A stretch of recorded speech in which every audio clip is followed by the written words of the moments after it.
कृष्ण।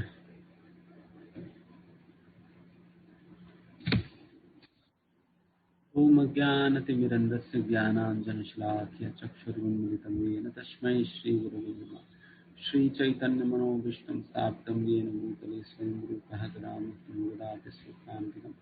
वन्देऽहं श्रीगुरुं श्रीगुरुपदकमलं श्रीगुरुं वैष्णवांश्च श्रीरूपं सागरजातं सहगण रघुनाथान्वितं तं सजीवं साद्वैतं सावधूतं परिजनसहितं कृष्णचैतन्यदेवं श्रीराधाकृष्णपादान् सहगण ललिता श्रीविशाखान्वितां सहे कृष्णकरुणा सिन्धु दीनबन्धु जगत्पते गोपेश गोपिका कान्त राधा कान्त नमस्तुते तप्त काञ्चन गौराङ्गी राधे वृन्दावनेश्वरि वृषभानुसुते देवी प्रणमामि हरिप्रिये वाञ्छाकल्पतरुभ्यश्च कृपा सिन्धुभ्यश्च पतितानां पावनेभ्यो वैष्णवेभ्यो नमो नमः। जय श्री कृष्ण चैतन्य प्रभु नित्यानंद श्री अद्वैत गदाधर श्रीवासुदेव गौरभक्तवृंद हरे कृष्ण कृष्ण कृष्ण हरे हरे हरे राम राम राम हरे हरे नमो विष्णुदाय कृष्ण विष्ठाय भक्तवृंदे भक्तदासनमस्ते सरस्वती देवे गौरवाणी प्रचारणे निर्विशेष शून्यवाद पाश्चात्य प्रदेश कारणे गौर हरे कृष्ण। सभी को स्वागत है।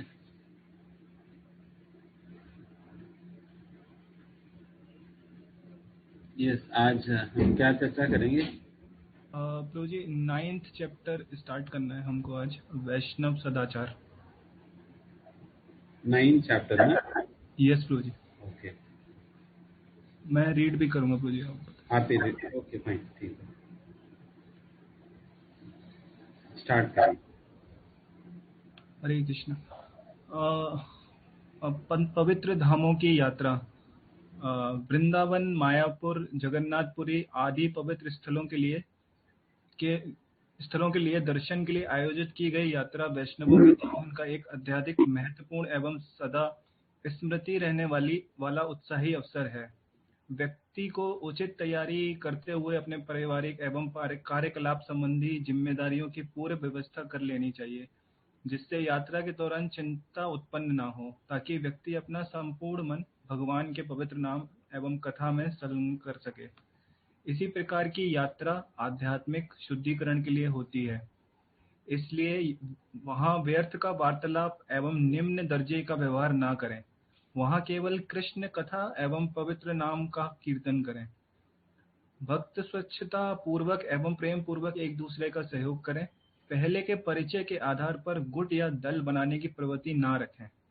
भक्ति को यात्रा के लिए दिए गए शिष्टाचार एवं नियमों का इच्छा पूर्वक पालन करना चाहिए।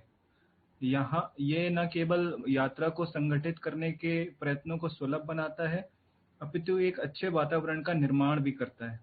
विशेषतया भक्तों को समय की पाबंदी एवं ब्रेक के बाद पुनः एकत्रित होने जैसे नियमों का कड़ाई से पालन करना चाहिए। इधर उधर नहीं जाना चाहिए और हर समय सभी भक्तों के साथ रहना चाहिए, पीछे या अकेले नहीं। सभी को बगैर शिकायत किए और अव्यवस्था एवं कष्ट सहन करने के लिए तैयार रहना चाहिए।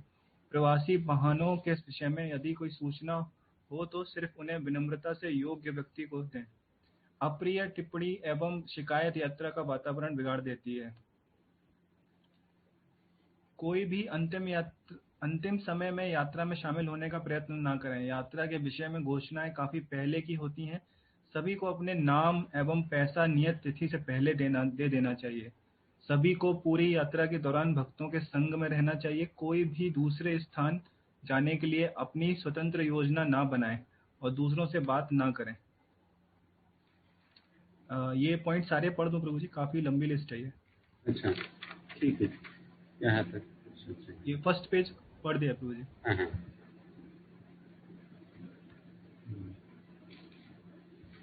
ओके। यात्रा जैसे जा तो नहीं पाएंगे, चर्चा कर लेंगे, बस लिप सर्विस ही हो जाएगी। मानसिक तौर पर हम चर्चा करेंगे। क्या करें?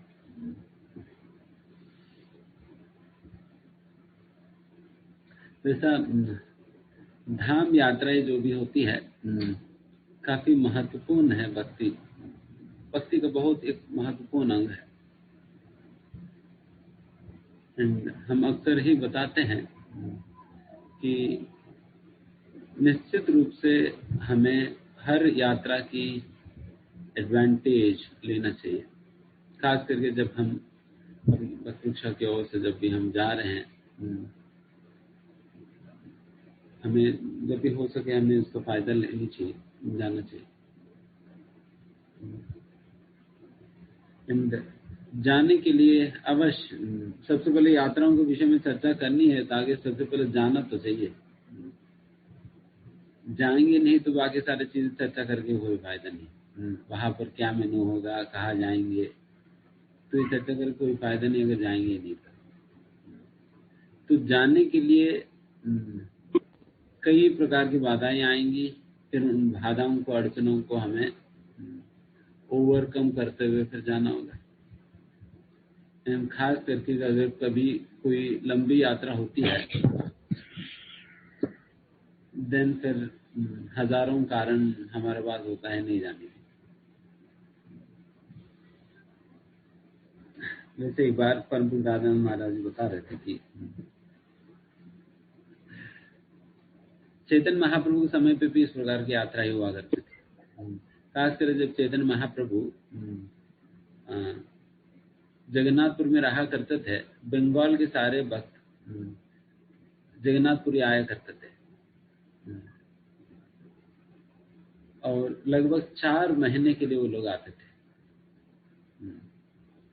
4 महीने के लिए आकर रह जाते थे। एंड फिर उनको, क्योंकि आना जाने में ही आपको कई हफ्ते लग जाता है, आने में कई हफ्ते लग जाएंगे क्योंकि पैदल पैदल आना है, और जाने में भी पैदल पैदल जाना फिर कई हफ्ते लग जाता है।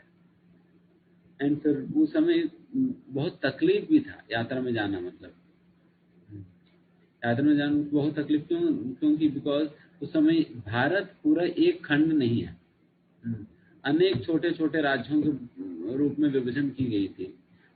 तो उसकी वजह से एक राज्य से दूसरा राज्य में जाना है, देन फिर आपको टोल पे करना पड़ेगा, वहां पर सिक्योरिटी चेक होगा, ये होगा वो होगा। एंड फिर कई बार लोग बहुत धोखा देते हैं। एंड फिर साथ ही साथ जंगल के थ्रू जाना पड़ेगा, फिर उस जंगल में भी कई सारे जानवर इत्यादि चीजें, उसका भी बहुत डर है। इन सारे चीजों को जानते हुए जाना पड़ता था। इसलिए पुराना समय, वैदिक समय पे लोग तीर्थ यात्रा में कब निकलते थे कि वानप्रस्थ के समय में निकलते थे। जब 50 साल होने के बाद समय निकलते थे। एंड जब भी कोई वानप्रस्थ व्यक्ति जब मतलब इस प्रकार से यात्राओं के लिए निकलते थे, देन वो एक बहुत बड़ा एक इवेंट था इस प्रकार से जाना। इसलिए जितने भी रिश्तेदार वगैरह, भाई बंधु फ्रेंड, सभी लोग आ जाते थे उन्हें देखने, मतलब उनको सेंड ऑफ करने आते थे। इस प्रकार से क्यों है कि क्योंकि कोई गारंटी नहीं कि गया वो व्यक्ति वापस आएगा करके, इसका कोई गारंटी नहीं है। जाने के बाद वापस आने की कोई गारंटी नहीं। इसलिए ठीक है, जिनको आखिर बार देखना है तो आखिर बार देखकर आ जाते हैं। तो उसी प्रकार से जाता है व्यक्ति भी। ठीक है, हम मतलब अभी जा रहे, फिर वापस लौट पाएंगे या नहीं पता नहीं है। लौट गया तो बहुत बड़ा अचीवमेंट ही मानना चाहिए। क्योंकि बूढ़े व्यक्ति है, फिर ऐसा रास्ते पे जाना है, फिर पता नहीं कौन सा जानवर खा जाएगी और कहाँ पर भूखे भूखे मरना पड़ेगा, क्या व्यवस्था मिल पाई, क्या अवस्था नहीं मिल पाई, कुछ पता ही नहीं। इसलिए व्यक्ति एक प्रकार से मरने के लिए आता है यात्रा पे। एंड फिर लोग भी उसी प्रकार से सोचकर आते हैं कि ठीक है आखिर बार उनको देख लेते हैं करके। इस प्रकार से मतलब उतना कठिन होता था यात्रा, मतलब। एंड उस समय महाप्रभु के समय पे यात्रा मैनेजमेंट सारा शिवानंद सेन करके जो महाप्रभु का पार्षद थे वो किया करते थे। यात्रा का मैनेजमेंट सारा शिवानंद सेन करते थे। एंड सर मतलब हर देखिए, मतलब बहुत बड़ा अरेंजमेंट है, क्योंकि लगभग 200-300 भक्त चलते थे उनके साथ। एंड सभी के लिए रात को सोने की अरेंजमेंट, खाने की अरेंजमेंट, ये सारा कुछ कहाँ से करेंगे? और सारे सिक्योरिटी ऑफिसर से बात करो, ये करो, वो करो, सारी चीजें बहुत ज्यादा मैनेजमेंट हुआ करता था। बट ये सारा कुछ सहन करते हुए फिर शिवानंद से ले जाते थे। एंड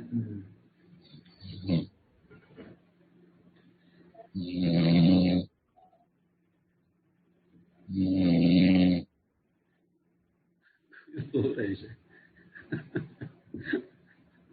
भगवान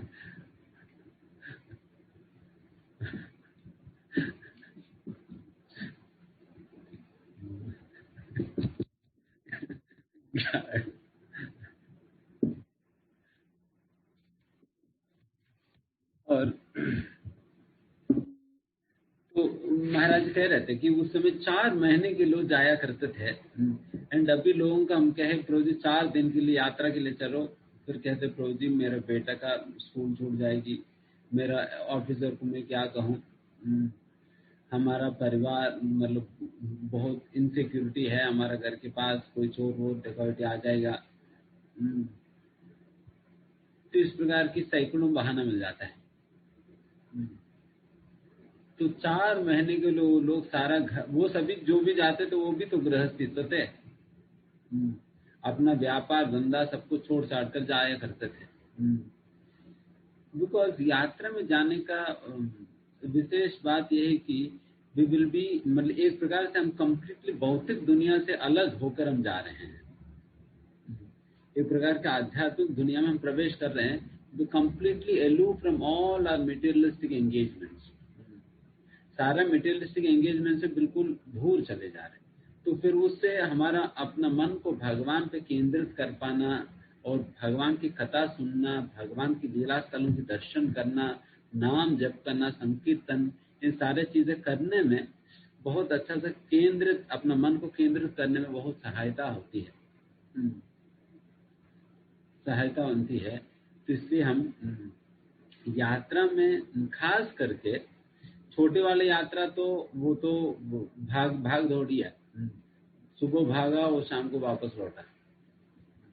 पर जब लंबी यात्रा में जाया जाता है देन वो काफी नरिशिंग और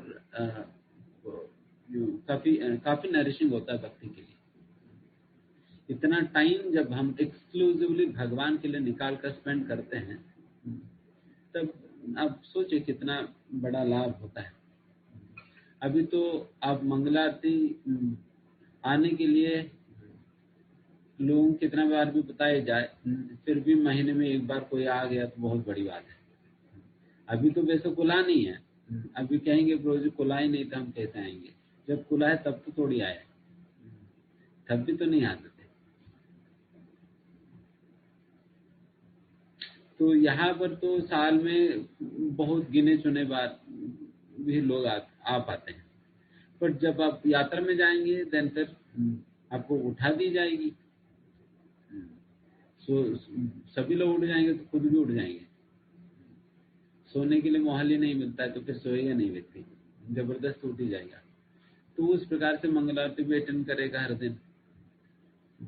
इस प्रकार से सभी को इस प्रकार से अपने जीवन में समय निकाल कम से कम साल में एक बार तो कम से कम इस प्रकार से लंबा यात्रा में जाना चाहिए। 1 हफ्ते 10 दिन इस प्रकार से यात्रा में जाना चाहिए। उसके लिए जो भी छुट्टियां उट्टियां जो है हमें बचा कर रखनी चाहिए, जो भी धन वन एकत्रित करके हमें वैसे यात्रा में जाना चाहिए। नहीं तो जो स्पिरिचुअल एडवांसमेंट, स्पिरिचुअल नरिशमेंट उतने इंटेंस लेवल पर कभी आपको होगा नहीं, कभी भी नहीं होगा। जैसा इलेक्ट्रिसिटी में स्टेप अप ट्रांसफॉर्मर्स करके होते हैं, तो उस प्रकार से हमारे भक्ति में ये वो क्या कहते हैं, ये यात्राएं एक स्टेप अप ट्रांसफॉर्मर्स की तरह है। आप एक लेवल पे हो, दूसरा लेवल पे, दूसरा सीढ़ी पे पहुंचाने के लिए ये यात्रा एक प्रकार की स्टेप अप करती है। ठीक है, अभी तक आप दूसरा सीढ़ी पे हो, अभी से आप तीसरा सीढ़ी पे आओगे, देन फिर तीसरा सीढ़ी में चढ़कर फिर हम नॉर्मली 1 साल कंटिन्यू करेंगे, देन अगली बार यात्रा पे आओगे, देन फिर 4th से 5th पे जाओगे।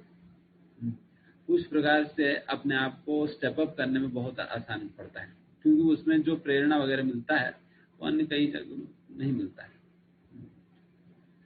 अगर इस प्रकार से हम निकाल ही नहीं पा रहे तो समय फिर कैसे हो पाएगी। इसलिए सभी को इस प्रकार से जब भी इस प्रकार की मौका मिले, महाराज जी भी कई बार यात्राओं पे ले जाते हैं, और यहाँ बसवृक्षा की ओर से भी कई बार प्लान होती है यात्रा में जाने की, तो उस समय फिर हमें अपने बाकी एंगेजमेंट्स को तुलना में यात्रा को और भक्ति को प्रायोरिटी देंगे तभी हम चल पाएंगे, नहीं तो कई सारे बहाने आ जाएंगे।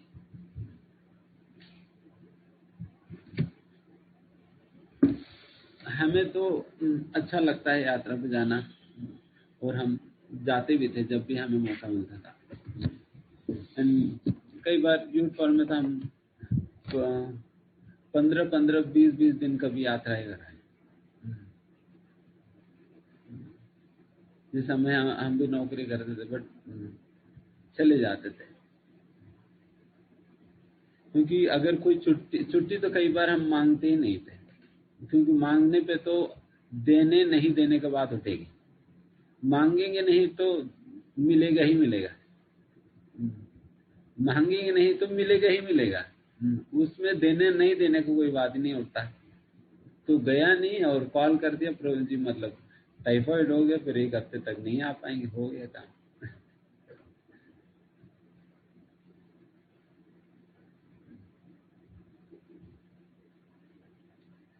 तो फिर कहीं ना कहीं हमें मतलब धाम के साथ एक प्रकार की आकर्षण होनी चाहिए।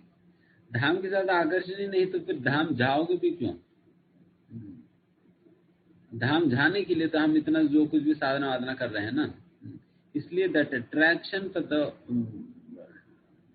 धाम, उस प्रकार धाम के प्रति आकर्षण होनी ही चाहिए। धाम के प्रति आकर्षण है तो फिर निश्चित रूप से व्यक्ति कुछ भी करेगा धाम में जाने के लिए। तो सबसे पहला जाने के लिए हमें समय निकालना होगा, ये पहला कंडीशन है। फिर उसके बाद बाकी सारी चीजें आएंगी, जितने भी नियम वगैरह अभी पढ़े हैं। वृंदावन, मायापुर, जगन्नाथपुरी, हम कितना भाग्यवान है, भारत में है, कहीं पर भी बहुत आसानी से कम पैसे की कक्षा पे आप जा सकते हो। आप कार्तिक में वृंदावन में कई फॉरेनर जो है 1-1 महीने की छुट्टी लेकर आकर रुक जाते हैं। फॉरेन डिवोटीज पूरे कार्तिक में रुक जाते हैं, वहां पर पहले से रूम बुक कर लेते हैं और पूरा कार्तिक वही रुक जाते हैं, पूरा कार्तिक 30 दिन। क्या उनको कहाँ छुट्टी मिल जा रही है? और भारत में हमारे लोगों को छुट्टी नहीं मिलता 3-4 दिन का भी, उनको 1 महीने का छुट्टी दे दिया जा रहा है। लेंगे तो देंगे, नहीं लेंगे तो नहीं मिलेगा। तो इस प्रकार से वो लोग आकर पूरे 30 दिन रह जाते हैं। 30 दिन बहुत अच्छा सुंदर भजन करते हैं, देन फिर 30 दिन के बाद कार्तिक खत्म करके फिर चले जाते हैं। एंड फिर कार्तिक वापस जाते वक्त ही वो लोग अगले कार्तिक के लिए बुकिंग करके चले जाते हैं, ठीक है, अगले कार्तिक के लिए हमारा रूम बुक करके रख देना, करके रूम बुक करके चले जाते हैं। मतलब उन लोगों की डेडिकेशन देखिए।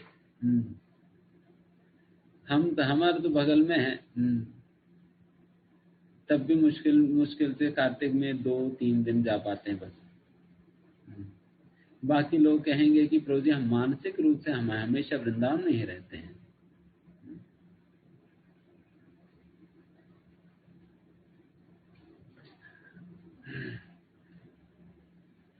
तो वैसा नहीं चलेगा। जब हमारे पास मौका है, हमें निश्चित रूप से हमें उसका फायदा लेनी चाहिए, जाना चाहिए।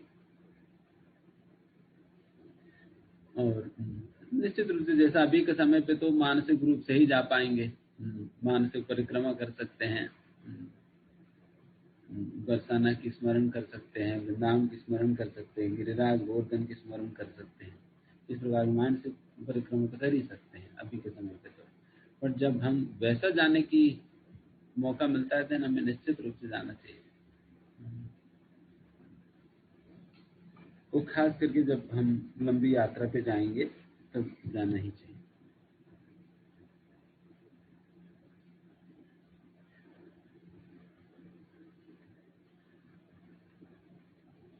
एंड फिर जब यात्राओं के विषय में आपको पता चलता है, पहले से अपने सारे चीज़ों की जिम्मेदारियों की पूर्व व्यवस्था पहले से कर लेनी चाहिए। जो जो चीज़ें आपका जिम्मेदारियां होती है उस यात्रा के संदर्भ में उस समय पे,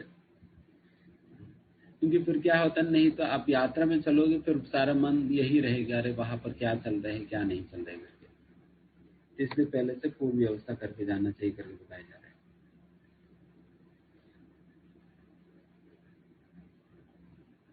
एंड वहां पर व्यर्थ की वार्तालाप एवं नहीं करनी चाहिए। और जैसे इशारे तो वैसा हम बताते ही है यात्राओं में, और बहुत नम्र पूर्वक व्यवहार होनी चाहिए। और वहां केवल कृष्ण कथा एवं पवित्र नाम का कीर्तन करें, और भक्त स्वच्छंद पूर्वक एवं प्रेम पूर्वक एक दूसरे का सहयोग करें। वहां पर एक दूसरे का सहयोग करनी चाहिए। पहले के परिचय के आधार पर गुट या दल बनाने की प्रवृत्ति ना रखें। कई बार छोटे छोटे ग्रुप बन जाते हैं, छोटे छोटे ग्रुप बनकर फिर लोग आपस में बात करने में लग जाते हैं। जिन जिन के साथ उनका थोड़ा बहुत परिचय है तो बस उन्हीं के साथ ही रहते। ठीक है, बात तो करिए, बट पूरा यात्रा में उन्हीं के साथ नहीं रहने का, बल्कि सभी लोगों के साथ भी थोड़ा मिलजुल कर रहने का। क्योंकि कई लोग ऐसा होता है ना, जो कि कहीं कोई ग्रुप में मतलब कनेक्शन नहीं है, देन फिर उनको लगता है कि अच्छा मैं कहीं का नहीं हूं, मैं अनाथ हूं करके। बेचारे वो रह जाते, उनको बिल्कुल बोरिंग बोरिंग लगता है फिर यात्रा। तो फिर वैसा लोगों को भी आइडेंटिफाई करके फिर उनके साथ भी थोड़ा हमें समय बिताना चाहिए।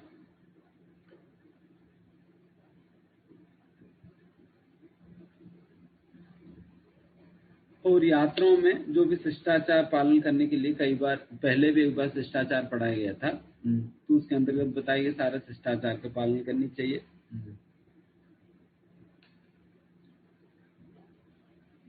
और इस प्रकार शिष्टाचार पालन करने से फिर यात्रा बहुत सही प्रकार से सुव्यवस्थित हो सकेगा।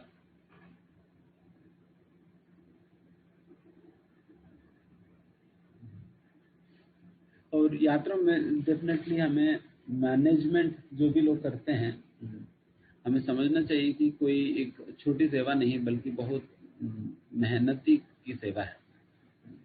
क्योंकि हम भी पहले करते थे, अभी तो हम जाते हैं बट हमने मैनेजमेंट में बहुत ज़्यादा हम इन्वॉल्व नहीं है, बट पहले हम करते थे। तो समय शुरुआत में ही फिर उस समय पैसा लेने से लेकर पानी के इंतजाम करने तक फिर सभी ही हमें ही करना पड़ता था।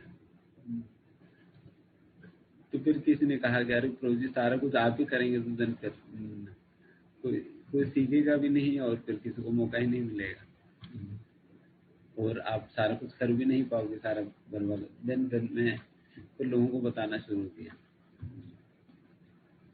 तो इस प्रकार से यात्रा जो भी मैनेजमेंट करते हैं फिर उन्हें डेलीगेशन सीखना होगा, और डेलीगेशन करने पे फिर सभी लोगों को मौका भी मिलेगा, एंड फिर साथ ही साथ अच्छा व्यवस्था भी बन पाएगी।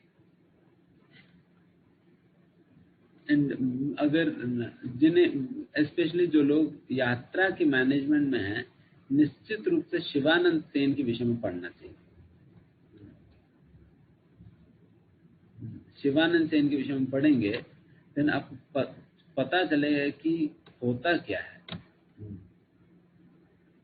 क्योंकि उसके अंतर्गत आप एक समय पे देख सकते हैं कि शिवानंद सेन जब एक बार यात्रा ले जा रहे थे एक साल, उस समय एक कुत्ता जो है वो शिवानंद सेन की यात्रा में आकर शामिल हो जाती है, बीच में कहीं जुड़ जाती है।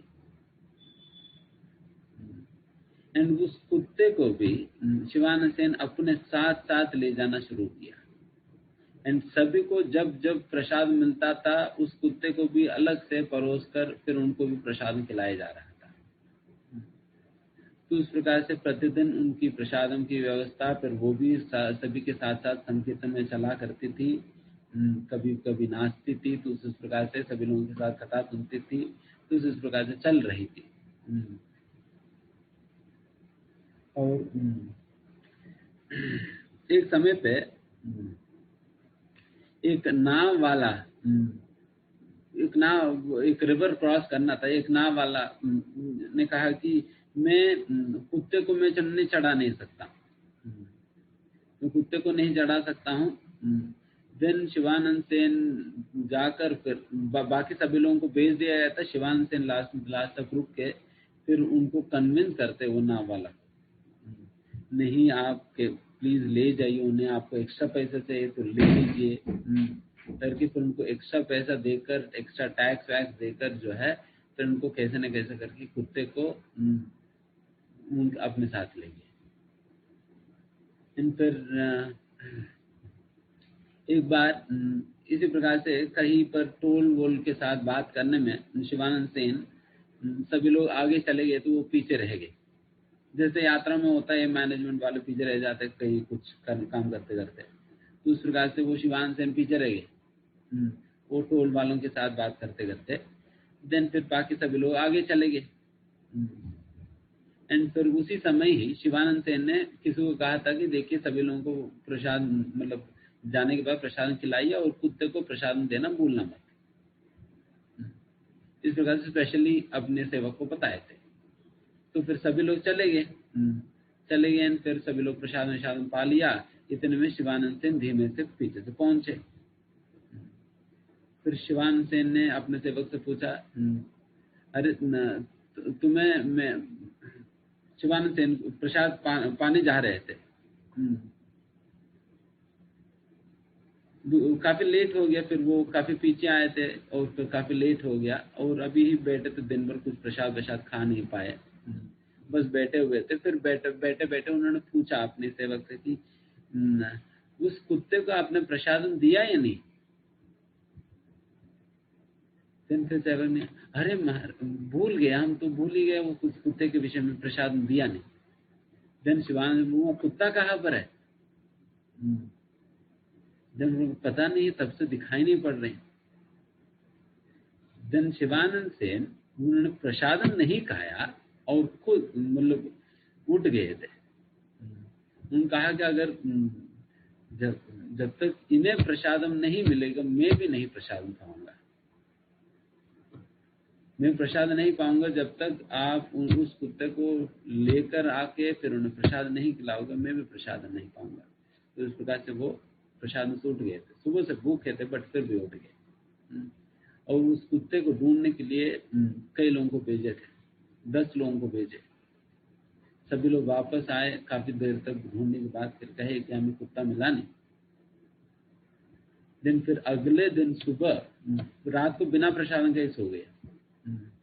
फिर अगले दिन सुबह उठे, सुबह उठकर वापस शिवानंद सेन स्वयं खुद और 10 लोगों को लेकर ढूंढने गए थे। हर जगह ढूंढे बट कहीं पर भी नहीं मिले। तो फाइनली फिर उनको वो जगह छोड़कर फिर आगे प्रस्थान करना पड़ा। एंड फिर वो लोग आगे गए थे एंड फिर फाइनली जगन्नाथपुरी पहुंचे। फिर वहां पर महाप्रभु से मिलने गए थे शिवानंद सेन। जब महाप्रभु से शिवानंद सेन मिलने गए थे तब शिवानंद सेन ने देखा कि महाप्रभु के साथ वहां पर वही कुत्ता है जो कुत्ता उनको वहां छोड़ गया।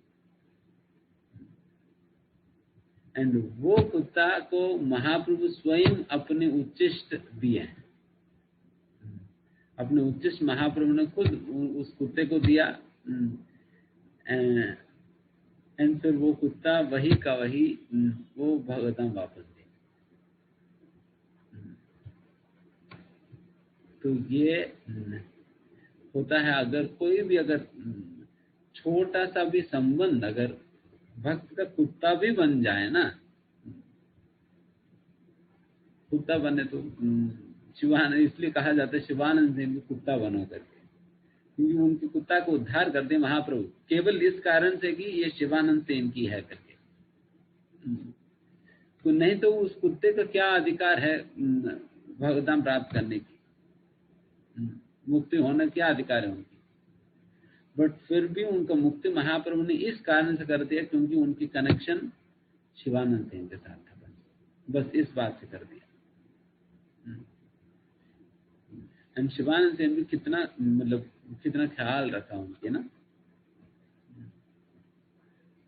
तो ये वैष्णव सेवा होती है, मतलब ये केवल यात्रा के दौरान नहीं, कभी भी जो है वैष्णव सेवा इस प्रकार से मतलब होती है। ये स्टैंडर्ड है, मतलब डेफिनेटली हम सभी लोगों को ही सीखना चाहिए किस प्रकार से सेवा कर रहे हैं वो लोग हैं। तो असलियत में कृष्ण प्रेम मतलब यही तो है, यही है। किस प्रकार से शिवानंद सेन यात्रा पे ले जाया करते थे सभी बंगाल के भक्तों को।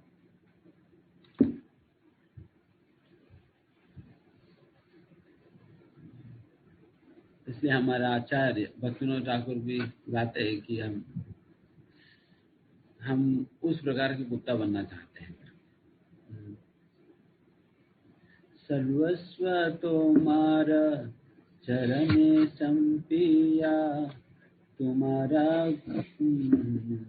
मुझे, तुम्ही तो ठाकुरा तुम्हारा कुकुरा।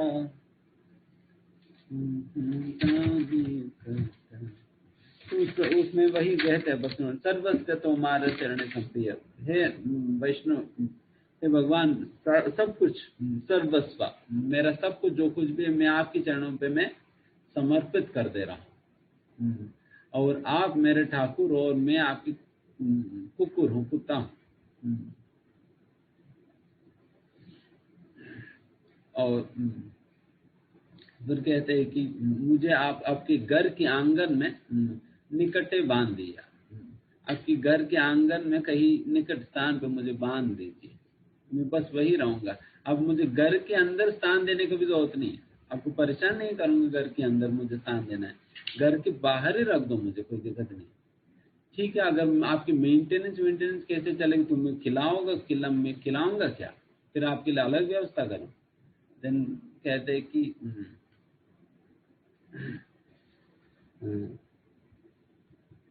क्या कहते, उच्चिष्ट जो वैष्णव आपके जो सेवक जो अंदर आपके साथ रहते हैं आपके घर पे, वो वैष्णव जो भी उच्चिष्ट छोड़ते हैं ना, और वही उच्चिष्ट में महाप्रसाद के रूप में मैं बहुत आनंद के साथ में ग्रहण करता हूँ।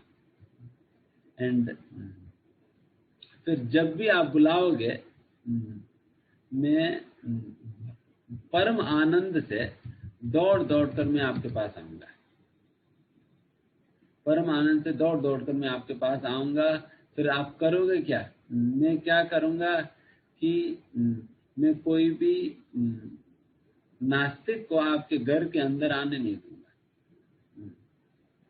बाहर ही बाहर कर दूंगा। इस प्रकार से भक्तिविनोद ठाकुर गाते हैं। तो यही एक वैष्णव की ही अपेक्षा होती है, वो गुरु का इस प्रकार की लॉयल डॉग बनना चाहता है। This is the ultimate perfection of life, to become a loyal dog of the spiritual master.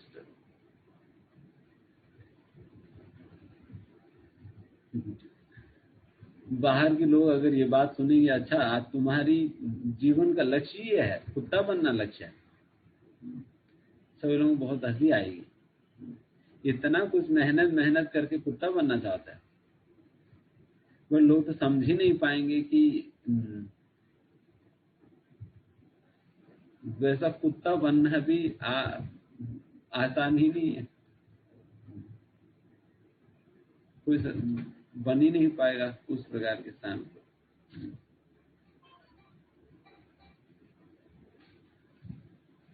तो वैसा उस प्रकार की एस्पिरेशन होनी चाहिए।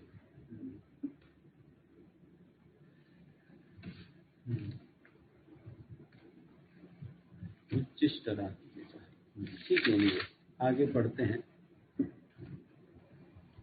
सभी भक्तों को उच्च आध्यात्मिक वातावरण बनाए रखने के लिए अपना योगदान देना चाहिए। केवल एक निरुत्साही एवं आलसी भक्त संपूर्ण यात्रा के वातावरण को बिगाड़ सकता है। आलसीपन भी कंटेजियस है, करने से ज्यादा खतरनाक है, क्योंकि देखकर लग जाता है।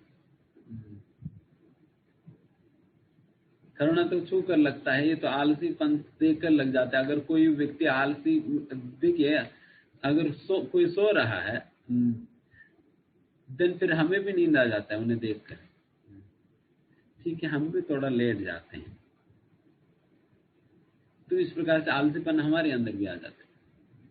इसलिए हमें समझना चाहिए कि हर एक व्यक्ति को उत्साह बनाकर रखना होगा। और आलसी बनेंगे देन आप खुद आलसी बनोगे, और फिर बाकी लोगों को भी ये बीमारी संक्रमित करोगे। सभी को दूसरे की मदद एवं सेवा करने के लिए उत्सुक रहना चाहिए एवं इस प्रकार की सेवा मिलने पर सदा संतुष्ट रहना चाहिए।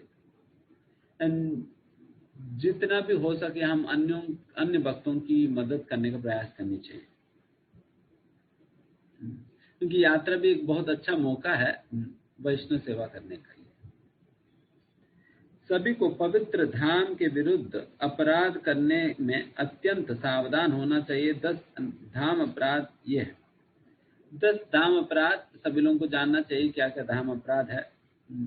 जैसा पवित्र तीर्थ स्थानों की महत्व को प्रकट करने वाले गुरु की अवज्ञा तथा अपमान करना। सबसे पहला, जिस गुरु के द्वारा उस पवित्र धाम प्रकट होती है, उस गुरु के प्रति कभी भी हम अपराध नहीं करनी चाहिए। अपराध, उनके अंदर किसी प्रकार का दोष ढूंढना या उनकी आज्ञा की अवज्ञा करना, इस प्रकार की कोई कार्य नहीं करना चाहिए। ऐसा मानना कि पवित्र तीर्थ स्थान अनित्य है, और कभी ये नहीं सोचना है कि ये भी अनित्य है। जिस प्रकार से हमारा नोएडा अनित्य है, तो उसी प्रकार से ये भी अनित्य है करके। बल्कि तीर्थ स्थान विशेष रूप से जगन्नाथपुरी, मायापुर, वृंदावन, ये सारा कुछ तो प्रलय के समय भी इसका नाश नहीं होता है। सारा ब्रह्मांड प्रलय में आकर फिर वो खत्म हो जाती है, बट ये धाम तो कभी खत्म नहीं होती है। तीर्थ स्थान में रहने वाले लोगों पर अथवा वहां पर आए हुए यात्रियों पर जोर जबरदस्ती करना अथवा उन्हें सामान्य संसारिक व्यक्ति मानना। तीर्थ स्थान में जो लोग वास करते हैं और जो लोग यात्रा में चले हैं, दोनों के साथ भी हमें बहुत सतर्कता पूर्वक व्यवहार करनी चाहिए। कभी उन्हें साधारण नहीं मानना चाहिए, कभी उनके साथ झगड़ा नहीं करे, कभी बहुत जोर से हम उनके साथ बातें भी ना करें, जोर जबरदस्ती। कई बार रिक्शा वालों के साथ हो, दुकान वालों के साथ हो, कई बार लोग झगड़ा करने लग जाते हैं। डेफिनेटली आप, इसका मतलब ये नहीं कि आप बार्गेन नहीं करेंगे, पैसा वैसा कम नहीं कराएंगे, जितना मांगेंगे उतना दे देंगे, ऐसा नहीं है।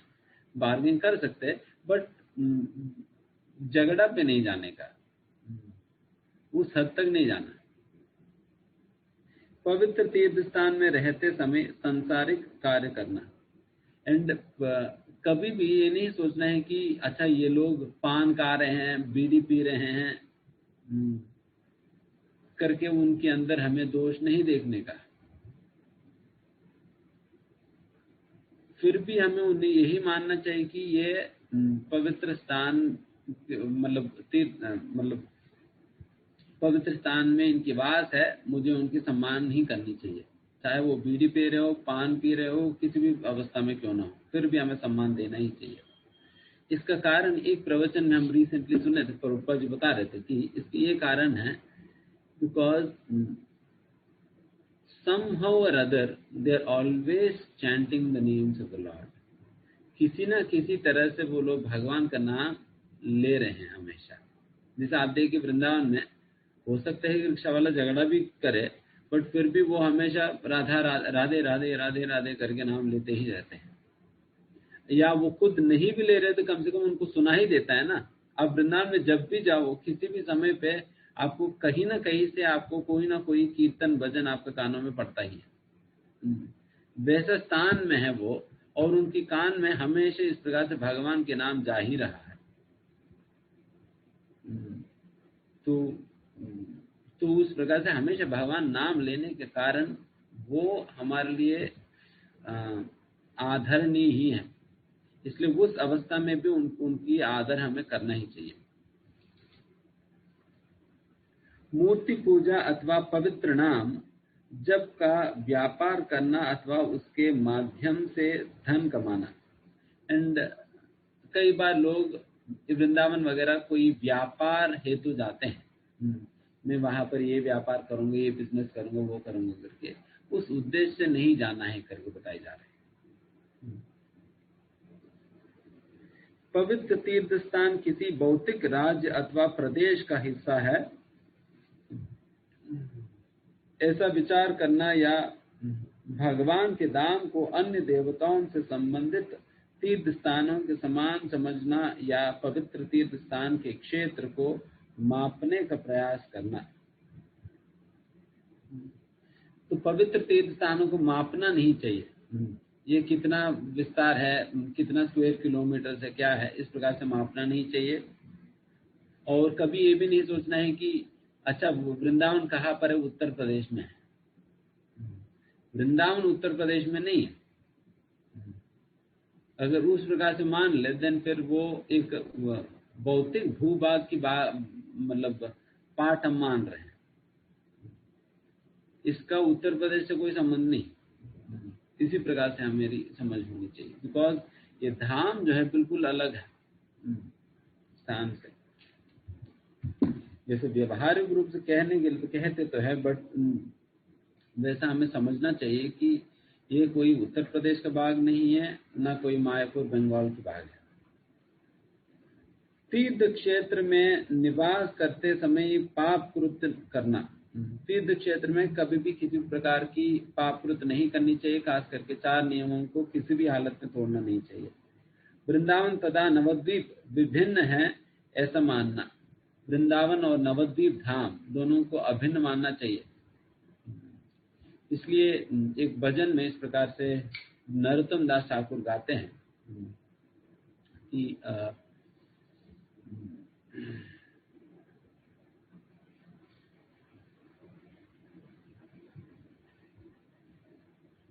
क्या गाते हैं,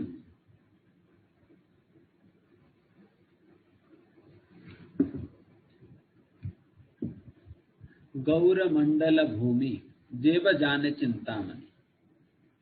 गौर मंडल भूमि जेब जाने चिंतामणि,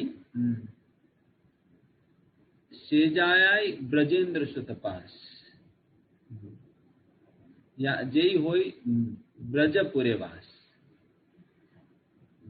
वही व्यक्ति को ब्रज में गोलोक वृंदावन में वास प्राप्त होगा। किनको प्राप्त होगा? जिन्हें गौर मंडल भूमि, जो मायापुर धाम है, नवद्वीप धाम है, ये वृंदावन से अभिन्न है करके जब जानेगा, जब मानेगा, तभी उनको गोलोक वृंदावन में वास मिल पाएगी, अन्यथा नहीं। क्यों? क्योंकि नाम अपराध होगी। वृंदावन और कभी भी धाम को हमें बाकी देवताओं की धाम से तुलना नहीं करनी चाहिए। जैसा कोई लोग कहने, अच्छा वैष्णो देवी भी ऐसे ही पवित्र स्थान है। अच्छा वैष्णो देवी के स्थान को वृंदावन को कैसे तुलना कर रहे हैं? बिल्कुल इस प्रकार से तुलना नहीं करनी चाहिए। भगवान के धाम तो बिल्कुल परे हैं।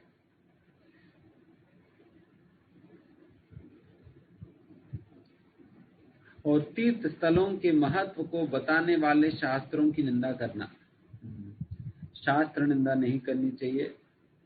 अश्रद्धा से तीर्थ स्थान के महत्व को काल्पनिक समझना। जब कई बार कहा जाता है, देखिए वृंदावन जब आप जाओगे फिर वहां पर एक माला भी करोगे तो फिर 1000 माला के बराबर माना जाता है। तो इस प्रकार जब कहा जाता है फिर लोग कहते हैं कि प्रभु जी थोड़ा बड़ा चढ़ा कर बता दे रहे हैं, थोड़ा, ताकि हम थोड़ा ज्यादा माला कर लें। बट ऐसा थोड़ी होता है कि एक माला करने से 1000 थोड़ी हो जाएगी। इतना भी नहीं कहना चाहिए, प्रभु जी भी थोड़ा सोच समझ कर बताना चाहिए था। ठीक है, डबल कह दे, ट्रिपल कह दे, 10 गुना कह दे, फिर भी मान लेते, बट 1000 गुना थोड़ी होगी। तो उस प्रकार से इन चीजों को जब बताया जाता है, उन चीजों को काल्पनिक मानना भी ये अपराध है।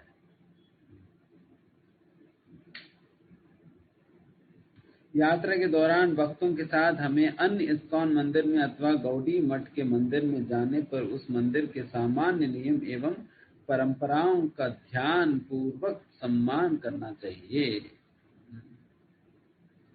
ठीक है, अभी एकादशी की महिमा पढ़िए। कौन पढ़ेगा? जी प्रभु जी। yes। एकादशी की महिमा। अर्जुन ने श्री कृष्ण से पूछा, हे भगवान, आपके अनुसार 1000 वैदिक यज्ञों को करने का फल भी एक एकादशी के व्रत के पालन के फल के बराबर नहीं है, ये कैसे संभव है? भगवान श्री कृष्ण ने उत्तर दिया, मैं तुमको बताऊंगा कि एकादशी क्यों सब दिनों से पवित्र है। एक बार स्वर्ग का राजा इंद्र सभी देवताओं के साथ सृष्टि के स्वामी भगवान के पास गया और बोला, हे परम पुरुषोत्तम भगवान, हम आपको सादर प्रणाम करते हैं। आप सभी के माता पिता और परम आश्रय हैं। आप सभी की सृष्टि, पालन और विनाश करते हैं। आप पृथ्वी, आकाश और संपूर्ण भौतिक सृष्टि के दाता हैं। आप स्वयं ही भगवान ब्रह्मा, भगवान विष्णु और भगवान शिव हैं। आप ईश्वर हैं और सब तरह के त्याग, तपस्या, जप और उनके करने वाले भोग के भोक्ता हैं। इन तीनों चर अचर लोकों में ऐसी कोई वस्तु नहीं है जो आपकी ना हो अथवा आपके द्वारा शासित ना हो।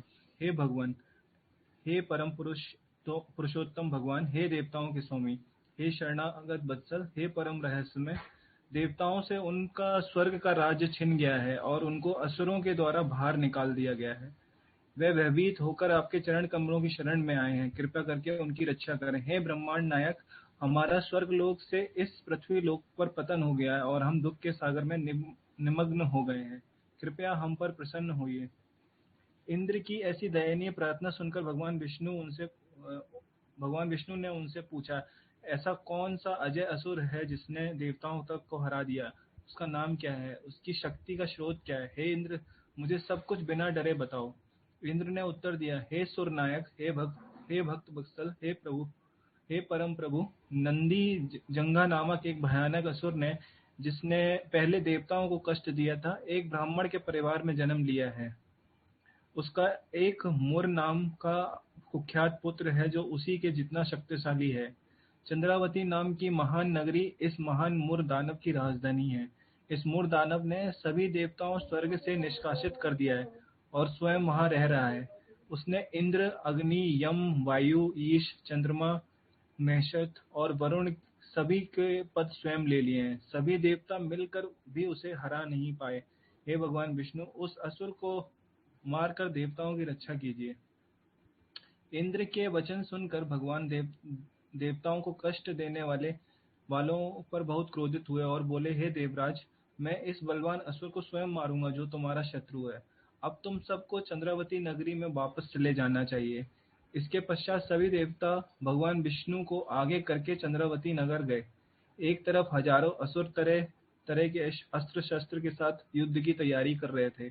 दूसरी तरफ असंख्य असुरों की सेना से घिरा हुआ मुर दानव दहाड़ रहा था। देवतागण असुरों के द्वारा हराए जाने के कारण छिन्न भिन्न हो गए थे। पर जब असुरों ने देवताओं को भगवान की अगवानी में नई शक्ति के साथ निडर खड़ा देखा तो बहुत क्रोधित हुए।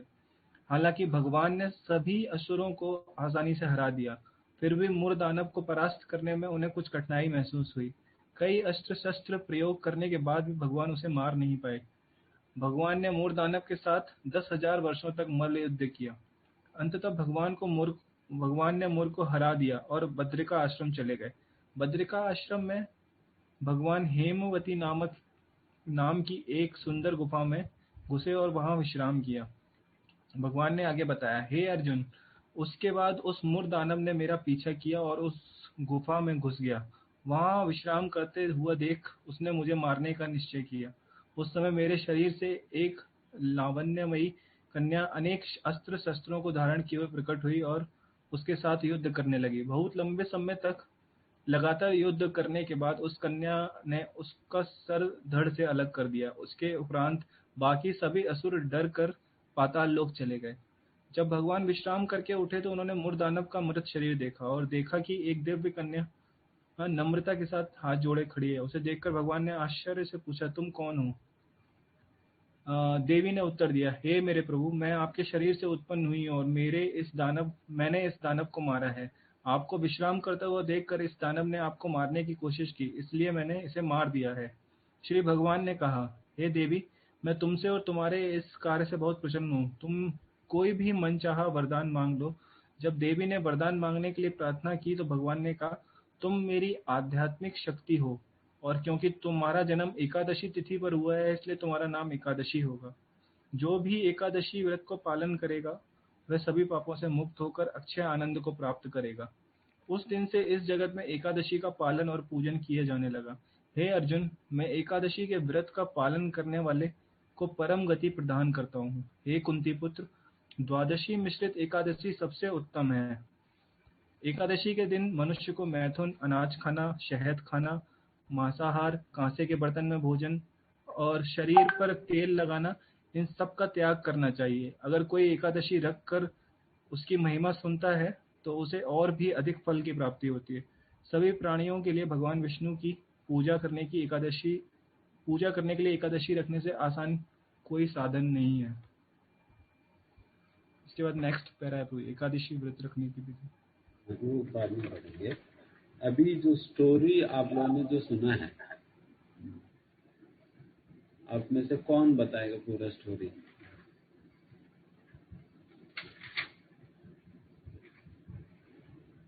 स्टोरी कोई रिपीट करिए पूरा। ठीक है, पूरा डायलॉग डिलीवरी करने की जरूरत नहीं, कम से कम जो आउटलाइन बता दें।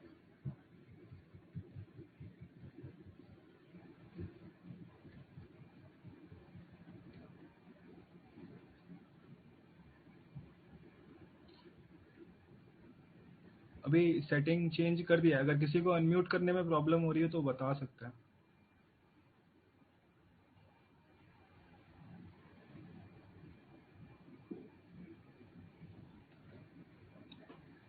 वो असुर का नाम क्या है जिन असुर को मारे थे भगवान?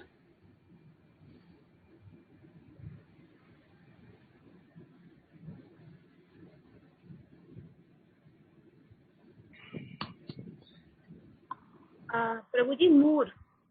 हाँ, मूर्दाना।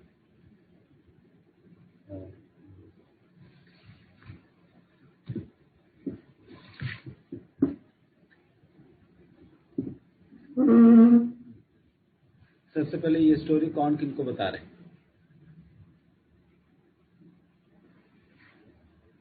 तो जी आप हमें बता रहे हैं। हरे कृष्ण प्रभु जी, श्री कृष्ण अर्जुन को बता रहे हैं। हाँ, श्री कृष्ण अर्जुन को बता रहे स्टोरी। और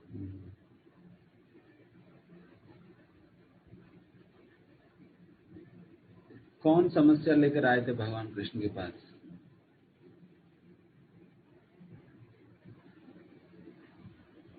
प्रभु जी इंद्र ले गए। हाँ, इंद्र ले आए थे समस्या।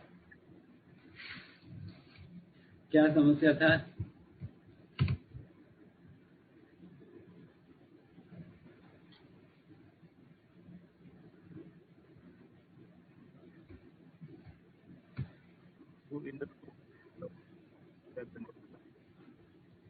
कौन बोल रहे?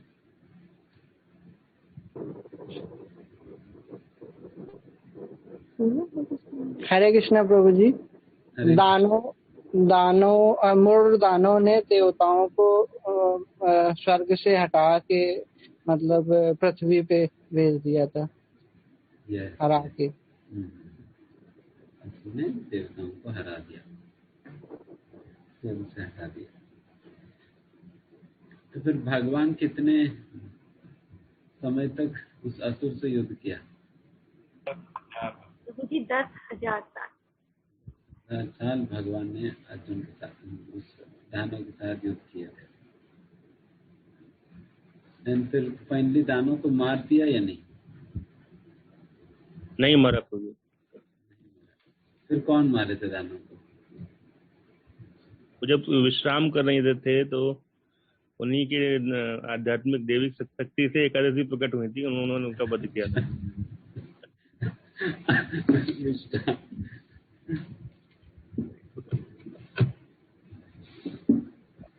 बट प्रभु जी 10,000 साल तक कैसे युद्ध हुआ होगा?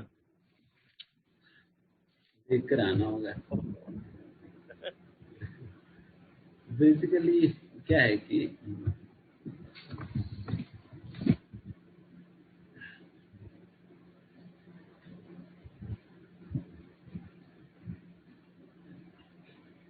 कई बार भगवान को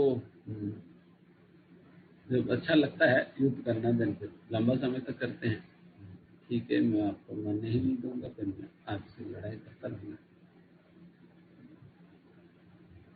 तो इतना लंबा स्टैमिना था मेरा असुर का भी और भगवान का ही रहता। फिर फाइनली भगवान ने मारा नहीं, भगवान फिर विश्राम करने चले गए। विश्राम करने कहाँ गए थे?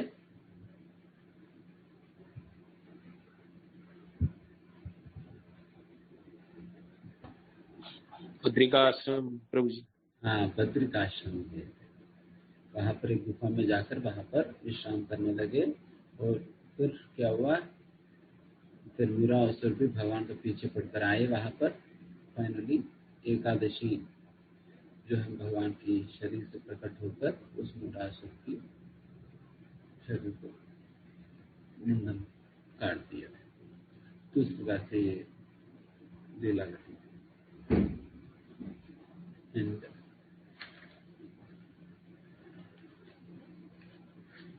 ठीक है, फिर बाकी हम पढ़ेंगे। एकादशी व्रत रखने की विधि। एकादशी सभी भक्तों द्वारा रखा जाने वाला व्रत है। श्रील प्रभुपाद अधिकांश रूप से एकादशी का व्रत शास्त्रों में वर्णित सबसे सरल तरीके से रहते थे। इस दिन वे अन्न, मटर, सेम, लोबिया और दाल नहीं खाते थे। कुछ भक्त एकादशी पर केवल फल खाते हैं, कुछ केवल पानी पीते हैं और कुछ पूर्ण उपवास रखते हैं। इसे निर्जल व्रत कहते हैं। सभी भक्तों को एकादशी के दिन खाद्य पदार्थों से बचना चाहिए। सभी प्रकार के अन्न, गेहूं, चावल इत्यादि, दाल, मटर, सेम के प्रकार की सब्जियां, राई, इन सब चीजों से बनी वस्तुएं भी नहीं खानी चाहिए, जैसे गेहूं का आटा या सरसों का तेल इत्यादि। पाउडर वाले मसालों का उपयोग करते समय सतर्क रहना चाहिए। इनमें आटा मिला हो तो ये एकादशी के दिन उपयोग नहीं किए जा सकते। इसके अलावा व्यक्ति को एकादशी के दिन हींग भी नहीं खानी चाहिए, क्योंकि इसमें अन्न होता है। षटतिला एकादशी के अलावा किसी एकादशी में तिल नहीं खाना चाहिए। षटतिला एकादशी के दिन भगवान को भोग लगाकर तिल खाया जा सकता है। जो व्यक्ति बहुत गंभीरता से एकादशी का पालन करता है, उसे काली मिर्च, सेंधा नमक और जीरे को छोड़कर अन्य कोई भी मसाला नहीं खाना चाहिए। ऐसा कोई भी खाद्य पदार्थ प्रयोग ना करें जिसमें अन्न मिला हो, जैसे वह भी जिसमें पूरियां तली गई हों या ऐसे मसाले जिनमें आटा गिरा हो। एकादशी के दिन ताजे घी का प्रयोग करने की कोशिश करनी चाहिए।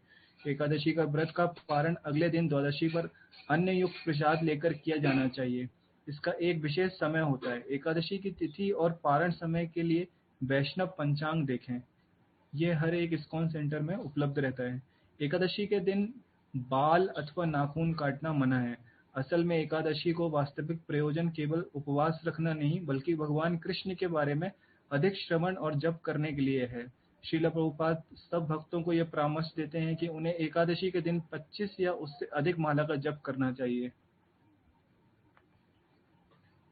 बहुत ही महत्वपूर्ण चर्चा है। एकादशी, ये एकादशी व्रत की पालन एक वैष्णव समाज में बहुत ही महत्वपूर्ण व्रत है। चैतन्य महाप्रभु स्वयं अपनी माता सची माँ को रिकमेंड करते हैं एकादशी व्रत पालन करने की। उनसे प्रतिज्ञा दिलवाते हैं सची माँ को, आगे से आप हमेशा इस प्रकार से एकादशी व्रत का पालन करना है ना, कभी अन्न नहीं खाना है। देखिए, एकादशी व्रत में हमेशा ये बात ध्यान रखिए कि रैदर देन क्या खा सकते हैं क्या नहीं खा सकते हैं ये ढूंढने की बजाय जो खा सकते हैं करके जो बताए जा रहे हैं उन्हीं ही चीजों को खाइए। जहां पर भी आपको डाउट है उन चीजों को प्रयोग ही मत करो। जहां पर डाउट है, बेनिफिट ऑफ डाउट आप खाए मत, उसको उपयोग भी नहीं करने। और एकादशी व्रत जो है आइडियली इस प्रकार से किया जाता है, ध्यान से सुनिए। सबसे पहला दशमी का दिन से शुरू होता है एकादशी व्रत की पालन, और द्वादशी तक चलता है। दशमी के दिन सूर्यास्त के पहले खाना खा लेनी चाहिए। दशमी का दिन सूर्यास्त के पहले खाना खा लेनी चाहिए। एंड दशमी का दिन भी एक ही बार खाना खाते हैं, एक बार खाना खाते हैं, और बाकी चाहिए तो फल ले सकते हैं। एंड फिर अगले दिन एकादशी, उस दिन जो है जिस प्रकार से भी आप करना चाहें उस प्रकार से कर सकते हैं। जैसे व्रत प्रसाद ले सकते हो, फल ले सकते हो, पानी ले सकते हैं, जो भी आपकी क्षमता के अनुसार आप कर सकते हैं। एंड फिर एकादशी, मतलब हम आइडियली बता रहे क्या है, बाद में आप अपना स्टैंडर्ड देख लीजिए। पहले दशमी के दिन एक बार हम खाना खाना चाहिए, वो भी सूर्यास्त के पहले। एंड फिर एकादशी के दिन पूरा हम उपवास रखते हैं। जो लोग कंप्लीट पानी से भी उपवास नहीं कर पाएंगे, पानी पिएंगे। जो लोग केवल पानी पे नहीं रह पाएंगे, वो लोग फल लेंगे। और प्रयास करनी चाहिए कि एक बार हम प्रसाद लें। फल भी ठीक है, आपको जितना भी लेना है एक बार में ले लिया, एक बार में ले लिया। उस प्रकार से एकादशी का दिन। फिर एकादशी का दिन जो रात को पूरा जागरण करते हैं, एकादशी के दिन रात को पूरा जागरण करते हैं। फिर अगले दिन द्वादशी का दिन, द्वादशी का दिन भी समय पर पारण करा जाता है, थोड़ा सा अन्न ग्रहण करके। एंड द्वादशी का दिन भी ये नियम है कि एक ही बार प्रसाद लेना है, एक ही बार प्रसाद लेना है। तब जाकर पूरा एकादशी का व्रत कंप्लीट होता है। दशमी और द्वादशी दोनों दिन एक बार प्रसाद सूर्यास्त पहले, एकादशी का दिन जागरण, ये सारा कुछ मिला जुला कर तब जाकर पूरा एकादशी व्रत खाया जाए। एंड कई बार एकादशी जो है आप बाहर स्मार्त कैलेंडर्स में देखेंगे तो पहला दिन पड़ता है, और हमारा वैष्णव कैलेंडर में देखेंगे तो अगले दिन पड़ता है। कई लोग पूछते जी कब करें। देन इसके लिए वैष्णव समाज के अंतर्गत बिल्कुल स्ट्रिक्ट नियम है कि फिर हमें जो वैष्णव समाज के अंतर्गत सूचित किया जा रहे हैं वही द्वादशी है, वही एकादशी पालन करनी चाहिए। क्योंकि जो हरिभक्त विलास के अंतर्गत सनातन गोस्वामी जो लिखने के लिए महाप्रभु ने बताया, उसके अंतर्गत महाप्रभु स्वयं सनातन गोस्वामी कहते हैं, आप उसका नाम है कुछ शुद्ध एकादशी, शुद्ध एकादशी का पालन के विषय में निश्चित रूप से बताइएगा। शुद्ध एकादशी मतलब जब एकादशी ओवरलैप होती है, जब एकादशी ओवरलैप होती है अगले दिन में, देन फिर अगले दिन पर द्वादशी के दिन पर उपवास किया जाता है। एकादशी का पालन जो है उस दिन किया जाता है। स्मार्त लोग पहले दिन करते हैं, बट वैष्णवता में फिर अगले दिन करते हैं, जब ओवरलैप किया जाता है। स्पेशली मंगल ब्रह्म मुहूर्त जो समय आता है उस दिन हम संजोग कर लेता है, इस दिन एकादशी। तो इसलिए हमारे इस्कॉन कैलेंडर्स में जो पंचांग के अनुसार जो दिया जा रहा है, तो उसी के अनुसार ही एकादशी का पालन करनी चाहिए। एंड ये भी कई बार जिस जगह पर आपको, उस जगह के ऊपर भी डिपेंड होता है। कई बार हमारी एकादशी का दिन और फिर पाश्चात्य देशों में एकादशी का दिन, वो दोनों अलग अलग दिन पड़ सकता है। कई बार दक्षिण भारत में और उत्तर भारत में भी दिन परिवर्तित हो जाती है। इसलिए जहां पर आप है वहाँ की कैलेंडर उठाकर देखना पड़ेगा, उसके अनुसार आपको एकादशी पालन करनी चाहिए। बहुत ज़्यादा जनरल चीज़ नहीं था, बट फिर भी देखना होगा। एंड पारण समय में निश्चित रूप से परिवर्तन होती है पर प्लेसेस के अनुसार, तो इसलिए आप जहाँ पर है वहाँ की पारण के समय के अनुसार आपको पारण करनी चाहिए, इस बात की ध्यान रखें। एंड फिर जो हमने कंप्लीट एकादशी व्रत के विषय में जो बताया, उसके अंतर्गत आप अपनी स्वास्थ्य और शरीर की स्थिति सारा कुछ देखते हुए जिस हद तक आप पालन कर सकते हो प्रयास कर सकते हैं। और जैसे एकादशी के दिन जैसा यहाँ पर कहा गया है, प्रभुपाद जी रिकमेंड करते हैं 25 माला कम से कम करनी चाहिए। नॉर्मल दिन तो 16 माला हम करते हैं मिनिमम, बट एकादशी के दिन 25 माला करनी चाहिए।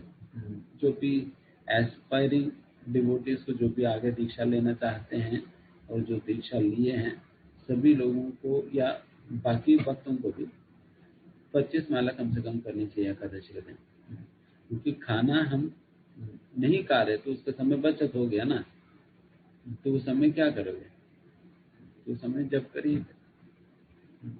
इसलिए उपवास शब्द का ही अर्थ शास्त्र में कहा जाता है कि उप मतलब नजदीक में, वास मतलब रहना, भगवान के नजदीक में रहना। भगवान के नजदीक में रहने का मतलब यही है कि भगवान की नाम जब श्रवण कीर्तन करना ज्यादा से ज्यादा। इसलिए उस दिन मंदिर में भी 24 घंटा संकीर्तन चलता है। कई भक्त लोग रात भर जागरण करके भगवान के कीर्तन करते हैं यहाँ पर मंदिर में बैठे। तो उस प्रकार से कुछ आप करने का प्रयास कर सकते, जो भी आप हो सके। एंड जो जो चीजें बताई गई हैं, क्या खा सकते हैं, क्या नहीं खा सकते हैं, क्या करनी चाहिए, क्या नहीं करनी चाहिए, जैसे बताए जा रहे, तेल नहीं लगाना चाहिए, नाखून नहीं काटना चाहिए, बाल नहीं काटना चाहिए, और पुरुषों को दाढ़ी नहीं बनाना चाहिए एकादशी के दिन। क्योंकि प्रॉब्लम क्या है कि दाढ़ी वाड़ी बनाने से नाखून मतलब फिर कहीं पर भी खून नहीं निकलना है। खून निकलेगी तो फिर एकादशी व्रत टूट जाता है। खून निकलने से एकादशी का व्रत टूट जाता है। तो इसलिए कुछ भी ऐसा कार्य ना करे जिससे खून निकले। अगर बहुत मतलब किचन में कभी कुछ ऐसा वैसा हो गया तो फिर कुछ कर नहीं सकते, बट वैसे कार्यों से बचना चाहिए।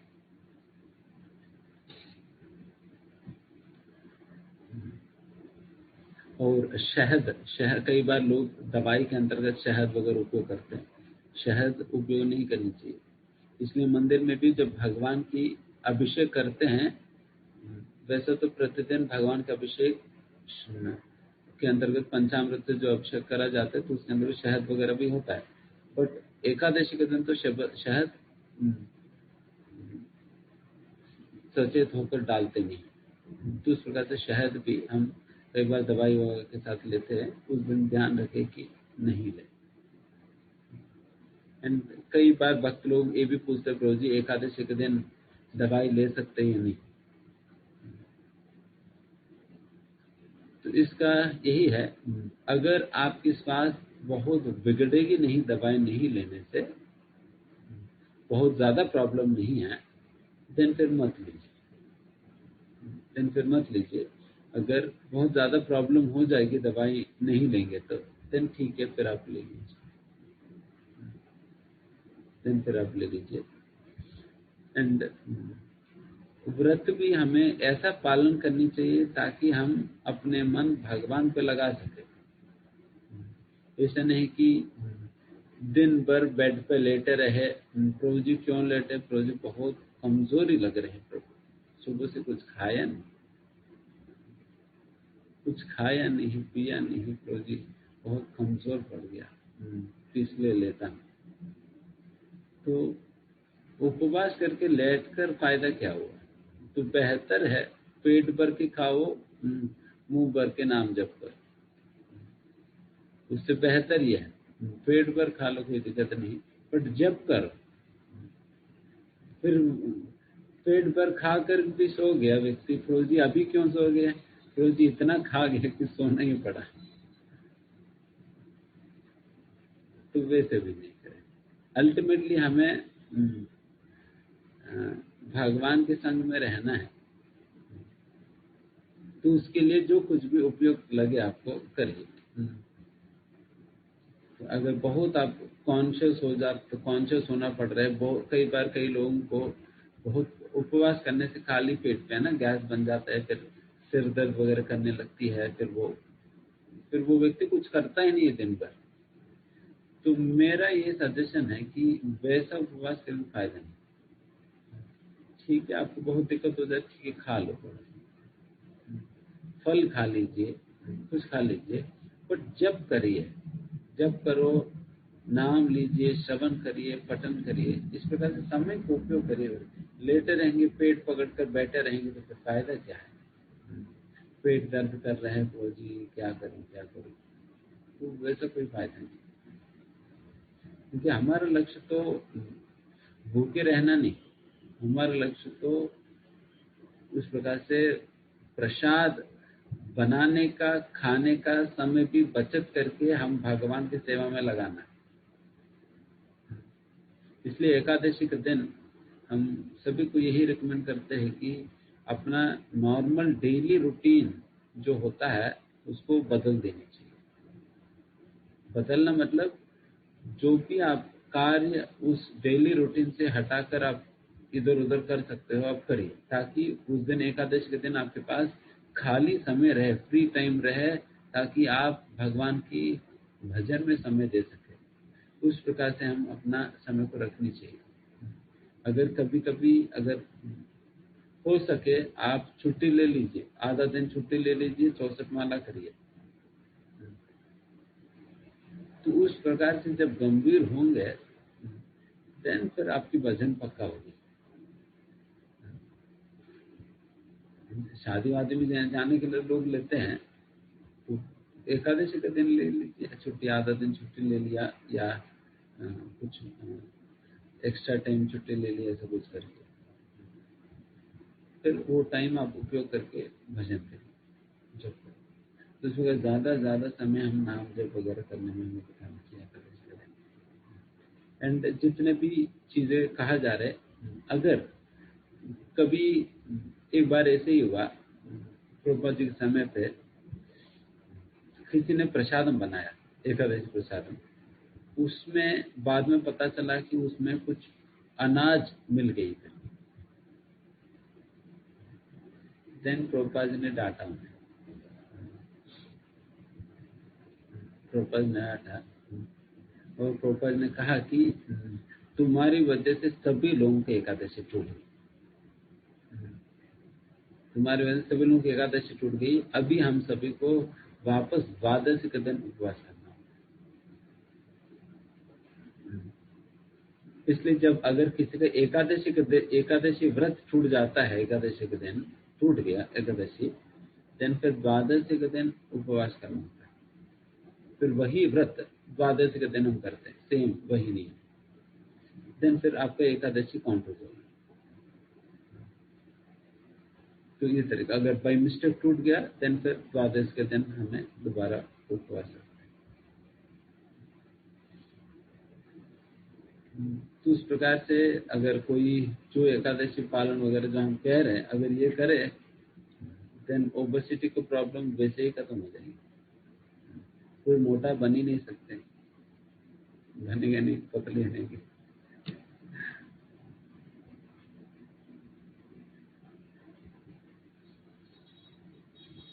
और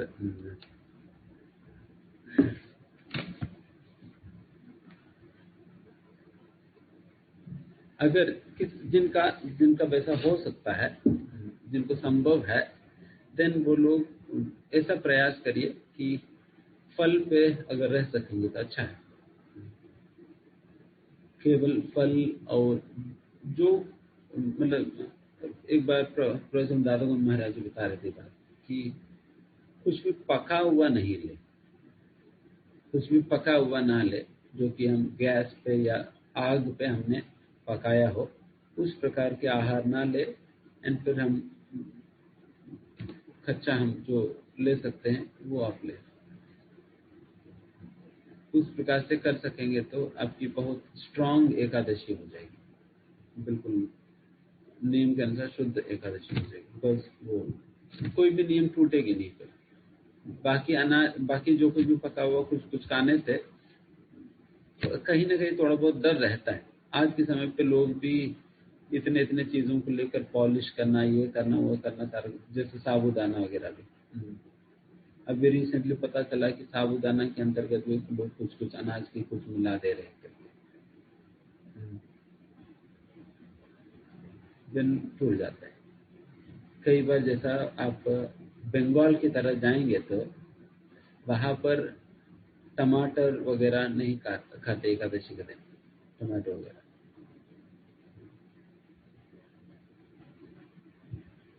टमाटो, गाजर, इन सारी चीजें नहीं लेते। हरे कृष्णा प्रभु जी। हरे कृष्णा प्रभु जी। हरे कृष्णा। मुझे एक क्वेश्चन पूछना है आपसे। प्रभु जी, आप बता रहे थे कि एकादशी के पहले दिन दशमी को और द्वादशी को एक समय प्रसाद लेना है। तो प्रभु जी, मुझे ये पूछना है कि उस दिन चावल ले सकते हैं या नहीं प्रसाद में, दशमी को और द्वादशी को? हाँ, उस दिन तो चावल ले सकते हैं जी। हरे कृष्ण प्रभु जी। तो इस प्रकार से एकादशी हमें इस प्रकार से अगर बिना पका हुआ चीजें आप ग्रहण कर सकेंगे तो देन आपकी बहुत बिल्कुल टूटे बिना आपकी एकादशी होने की संभावना होती है। कई जगह समा चावल भी आजकल मना कर दे रहे हैं। तो कभी ये जैसे मैंने कहा टमाटर मना कर देते हैं, कैरेट कई जगह मना कर देते हैं। तो इस प्रकार से कई चीजें हैं। कई बार इसी पे ही लोग डिस्कस करते रहते हैं। तो फिर इतना कोई क्या डिस्कशन करना है, फिर वो पका हुआ खाना ही छोड़ देंगे, उतना कोई न बास रहेगी न बजेगी बांसुरी, कुछ बजेगा नहीं, कुछ प्रॉब्लम नहीं हो। तो केवल फल खा लो काम तक, कौन इस झंझट में पड़ेगी, ये खा सकता हूँ, ये वो नहीं खा सकता हूँ, तो इसमें क्या डाला आपने, कौन सा मसाला उपयोग किया। कई बार मसाला भी उपयोग करते, फिर इसलिए एकादशी के दिन प्रयास है कोई मसाला ही उपयोग ना करे। माताएं, कोई मसाला उपयोग मत करिए, सिंपल जैसा कहा गया ना, जीरा और काली मिर्च और जो पता क्या वो बताइए, सेंधा नमक। हाँ, सेंधा नमक, बस यही चीज डालकर बना ली। वैसे तो कई आइटम्स बन ही जाते हैं। आजकल के इस्कॉन में एक ऐसा ट्रेंड बन गया, जैसे हाँ, राधा महाराज एक बार गया एकादशी फीस्ट, तो महाराज कह रहे थे कि ये तो बिल्कुल विरुद्धाभास शब्द है, एकादशी और फीस्ट, फिर एकादशी रहा कहा। फिर महाराज ऐसे कह रहे थे, एकादशी और फीस्ट, फिर एकादशी रहा था, एकादशी खत्म ही है, फीस्ट है। कुत्ते को पकौड़ा बना लिया, छोटी बना लिया, कोई केक बना दे रहे हैं। तो इस प्रकार के इंतजाम में नहीं लगे रहना है।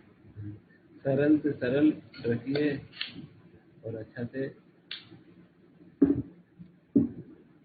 भजन करिए, नहीं तो फिर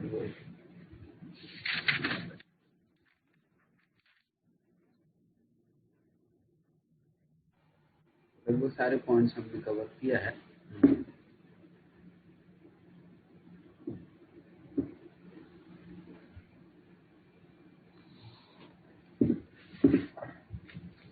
लास्ट पैरा पढ़ना है मुझे। हाँ, वो पढ़ लीजिए, खत्म हो जाएगी ना अभी। हाँ, खत्म हो जाएगी, पढ़ लीजिए। प्रचार सत्र।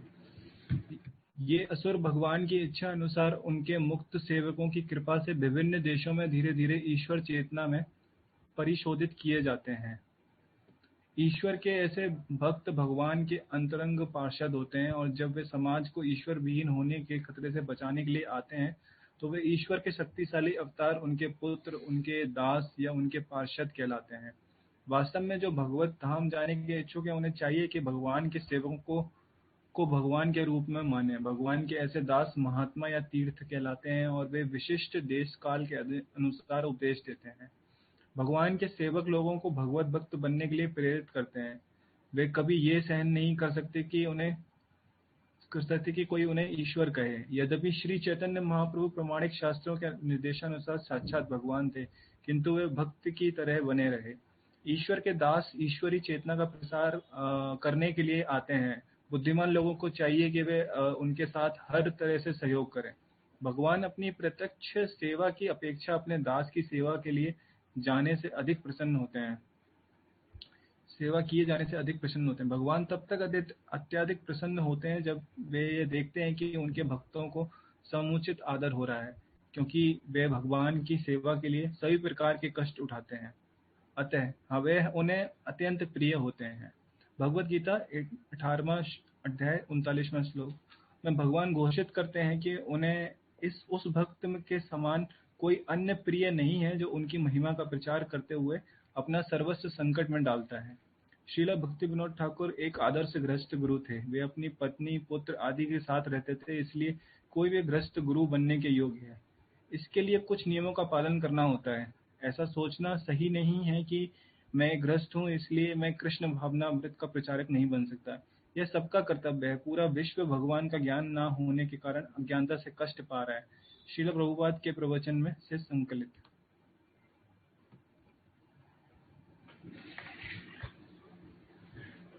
तो इस प्रकार से महाप्रभु तो चाहते थे कि सभी ही लोग गुरु बने। इसका मतलब आप सभी, चाहे स्त्री हो पुरुष हो, सभी लोगों को गुरु बनना ही चाहिए। तो यही हमारा आंदोलन के लक्ष्य है। सभी एक एक गुरु बनेंगे, दिन फिर आप सोचिए, यहाँ पर तो 50 गुरु है, कई कई जगह तो 2-2 बेटे हैं। तो इस प्रकार से कई इतने गुरु होंगे, दिन फिर कितना और प्रचार हो जाएगी। इसलिए सभी को गुरु बनना चाहिए, क्योंकि गुरु बनना कोई बहुत कठिन बात नहीं है। यही कृष्ण तत्ववेत्ता से गुरु हो। जो भी कृष्ण को तत्वतः जानते हैं वो गुरु ही है। जो भी कृष्ण को तत्वतः जानते हैं वो गुरु ही है। तो इसलिए अगर हम सही प्रकार से सुनकर और शास्त्रों का अध्ययन करके कृष्ण को तत्वतः अगर समझे, देन फिर आप गुरु बन सकते हैं। गुरु बन सकते हैं। और तो इस प्रकार से तभी हम इस प्रकार से गुरु बन के कृष्ण को तत्वतः जानकर हमें प्रचार करनी चाहिए। यही सार है। एक जगह पर इस प्रकार से प्रभुपाद जी से किसी भक्त ने पूछा, ये ध्यान से सुनिए, कई बार लोगों को ये कंफ्यूजन होता है। तो एक डिवोटी ने पूछा प्रभुपाद जी से, प्रभुपाद जी ये बात बताइए कि भगवत धाम वापस जाना महत्वपूर्ण है या प्रचार करना? प्रचार करना महत्वपूर्ण है या भगवत धाम जाना महत्वपूर्ण है? कई लोग कहेंगे प्रभु प्रचार करना, कुछ लोग कहेंगे भगवत धाम जाना। बट प्रभुपाद जी हमेशा वैसे ही उत्तर देंगे जो कि कोई सोच भी नहीं सकता है। तो अभी भी प्रभुपाद जी वैसे उत्तर दे। प्रभुपाद जी ने कहा, one who is preaching is already in the kingdom of God. जो प्रचार कर रहा है वो तो ऑलरेडी भगवतम पहुंच ही चुके हैं।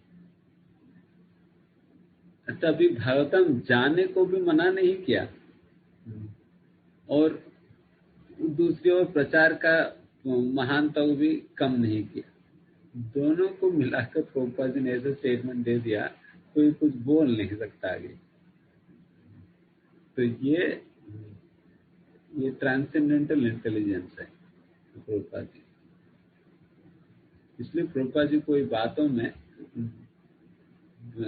कितना भी बड़ा विद्वान क्यों ना हो, बातों में तो प्रभुपाद जी के सामने कर नहीं सकते, क्योंकि ऐसा ऐसा बातें बोलते हैं कि फिर व्यक्ति चुप हो जाएगा।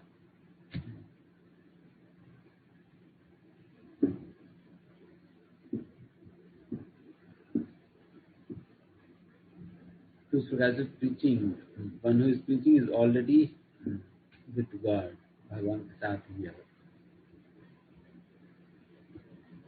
वास्तव में जैसा मैं पिछली बार भी कह रहा था कि ये बहुत अच्छा, बहुत स्वाद है प्रचार करने में। इसमें जो आनंद जो प्राप्त होता है अन्यों को भक्ति में लाकर, उन्हें भक्ति में बनाकर रखने में, वो असली में कहीं और आपको नहीं मिलता है। यहाँ तक भी भगवद्धाम में जाने के बाद भी वहाँ पर प्रचार वचार तो होता नहीं, तो फिर वहाँ भी नहीं मिलेगा। तो वो प्रचार के रस आपको यही पर मिलेगा। तो भगवद्धाम जाने के पहले जितना पीना है पी लीजिए, यही पर वो रस प्रचार करना।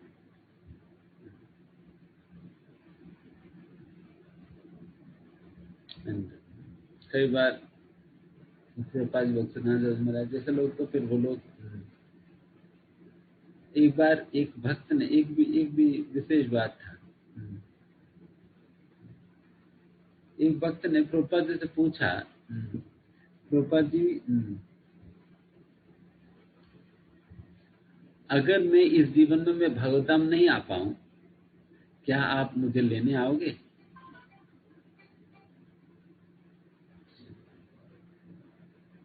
दिन इसका क्या समाधान है? दिन उसका समाधान प्रभुपाद जी ने ऐसा दिया, I will be at both places simultaneously। मैं भगवद्धाम में भी और यहाँ पर भी दोनों जगह साइमल्टेनियसली। तो प्रभुपाद जी होंगे ही हमें वापस ले जाने के, और भगवद्धाम में भी रहेंगे। ये संभव है सब लोगों के साथ। उस प्रकार से गुरु हमारी जिम्मेदारी लेते हैं अपने, हमें भगवद्धाम वापस ले जाने की। तो इसलिए हमें उनकी निर्देशन के अनुसार हम चलते हुए हमें उनकी सहायता करनी चाहिए। लोगों की सेवा करने के लिए कितने आतुर रहते हैं गुरुजन। इस आप देखिए, प्रतिदिन जो पटाख महाराज जी इसी बात पर चर्चा कर रहे थे। तभी इसके पहले भी हम महाराज जी के साथ ही मीटिंग में थे, तो महाराज जी अभी भी पूरे 1 घंटा हमें वही बताया, तो ऐसा करो, ऐसा करो, ये करो, वो करो। So they are very much concerned about the welfare of the people। अगर उनको हम कैसे भी थोड़ा बहुत भी क्यों ना हो, हम कैसे भी हम थोड़ा बहुत में उनकी सहायता कर सके, इस प्रकार की सेवाओं में, प्रचार करने में क्या, उसी से ही भगवान हमसे प्रसन्न है। क्योंकि हमारी कोई सेवा देखकर या हमारी साधना देखकर तो भगवान हमारे ऊपर कृपा नहीं करने वाले। हम भगवान गुरु को ही आगे रखकर गुरु की नाम पे हम अपना सामान देखते हैं। गुरु को आगे रख के उनके नाम पे हम अपना सामान देखते हैं। जैसा होता है ना, नाम इनके सामान हमारे घर। तो उसी प्रकार से जैसा कि इंद्र को गोवर्धन लीला के उपरांत इंद्र को स्वीकारने के संदर्भ में, भगवान कृष्ण इंद्र को माफ करने के संदर्भ में सुरभि गाय को आगे रख के फिर इंद्र गए थे। सुरभि गाय की उपस्थिति की वजह से फिर इंद्र को भगवान ने स्वीकारा। इंद्र अपने क्षमता से। उसी प्रकार से जब पृथु महाराज जी का भी जब वृत्तांत था, उसके अंदर भी अनेक बातें होती है कि पृथ्वी जो है गाय की शरीर ग्रहण कर लेती है,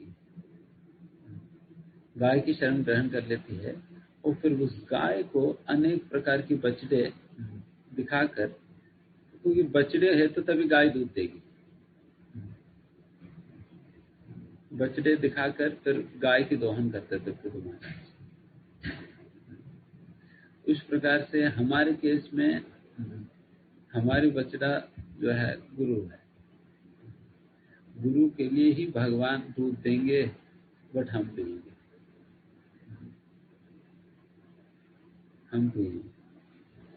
तो इसलिए हम प्रार्थनाओं में भी हम यही प्रार्थना करते हैं ना सुबह,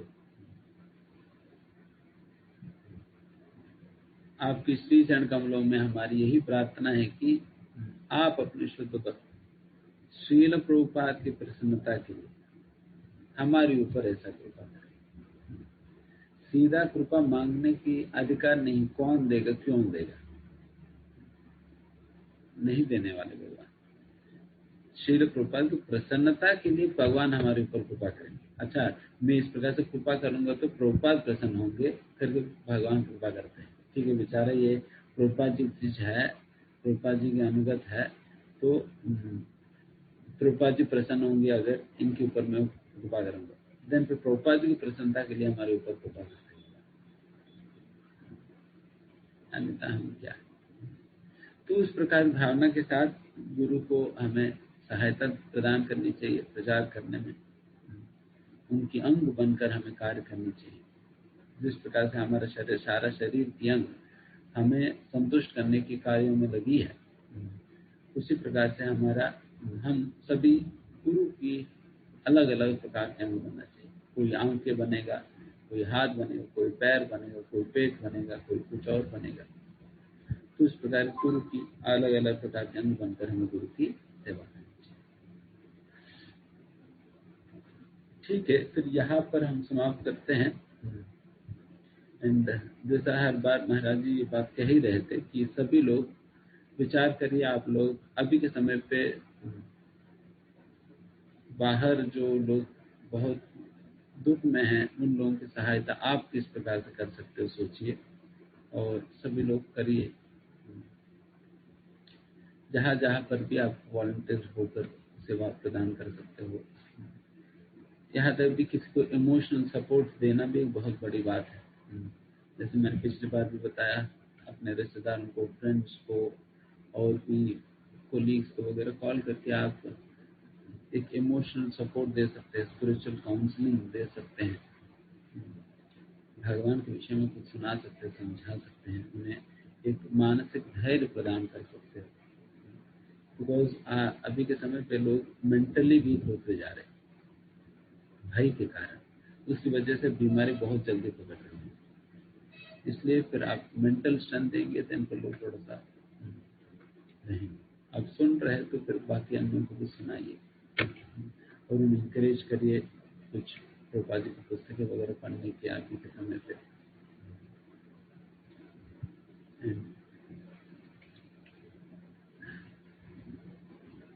उस प्रकार से इमोशनल सपोर्ट दे सकते हैं।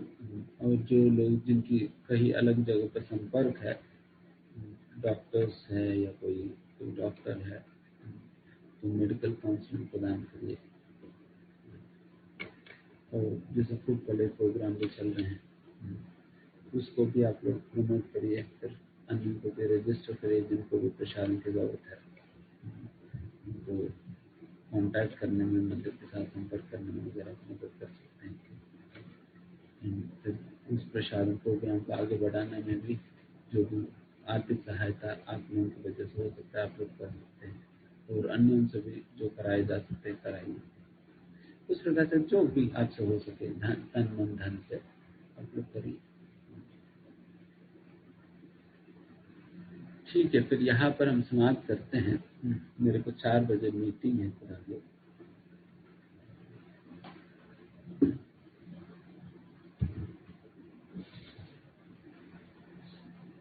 हरे कृष्णा। तो मुझे प्रश्न लेने हैं? नहीं, फिर लेट हो जाएगी। ठीक है। हरे कृष्ण। तो सभी भक्तों का बहुत बहुत धन्यवाद, और हम लोग प्रभु जी का एक बार हरे कृष्ण महामंत्र का मंत्र बोल के धन्यवाद देंगे। हरे कृष्णा कृष्ण कृष्ण हरे हरे, हरे राम राम राम हरे हरे। तो एक और अनाउंसमेंट है। आज अभी हम लोग जैसे डेली जो भक्त अभी कोविड से गुजर रहे हैं हमारे, उनके लिए हम लोग डेली प्रेयर सेशन करते हैं। तो प्रेयर सेशन अभी कंटिन्यू करेगा। तो सभी डिवोटीज जो यहाँ पे अवेलेबल हैं वो अगर कोई अन्य महत्वपूर्ण कार्य नहीं है तो रुक सकते हैं आधे घंटे के लिए, तो प्रेयर सेशन को ज्वाइन कर सकते हैं। और दूसरा अनाउंसमेंट है कि आज भागवतम का क्विज होगा, तो आप सभी लोग उसमें पार्टिसिपेट करें ज़्यादा से ज़्यादा, चैप्टर 5 का। तो सभी डिवोटीज ज़्यादा से ज़्यादा उसमें पार्टिसिपेट करें। हरे कृष्णा, धन्यवाद। तो मंगल प्रभु जी अभी स्टार्ट कर सकते हैं प्रेयर सेशन को? हाँ प्रभु जी, शुरू कर सकते हैं। एंड हरे कृष्णा प्रभु जी, धन्यवाद। प्रभु जी, जैसे आशीष प्रभु मैसेज ग्रुप पे डाल रहे हैं, सभी डिवोटीज उसको अपने फ्रेंड सर्कल में सर्कुलेट कर सकते हैं, जो भी डोनेशन का भी है मैसेज। एंड किसी को भी जरूरत है तो हम बता सकते हैं कि ऐसा हम लोग टेम्पल की तरफ से प्रसाद बांट रहे हैं। तो किसी को भी चाहिए तो ऐसा हम लोग अपने डिफरेंट जो ग्रुप है या फिर स्टेटस मैसेज के थ्रू सभी को अवेयर करा सकते हैं। नोएडा में जितने भी लोग हैं, किसी को भी अगर जरूरत है तो हम लोग फ्री प्रसाद बांट रहे हैं, तो ऐसा कर सकते हैं। तो उसको भी जरूरत है। एंड अगर कोई डोनेट भी करना चाहे देन मोस्ट वेलकम, उसके लिए भी हम लोग बता सकते हैं लोगों को।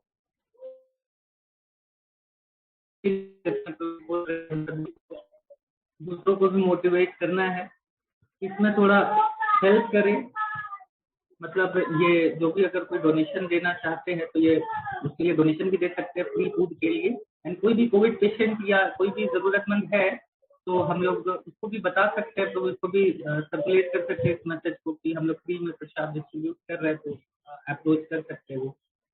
तो वो आशीष प्रभु रेगुलरली ऐसा तो मैसेज डाल रहे हैं, तो उस मैसेज किसी के पास नहीं है तो वो पूछ सकता है अभी। एंड बाकी लोगों को भी ये चीज़ पता है। ठीक है, हरे कृष्ण।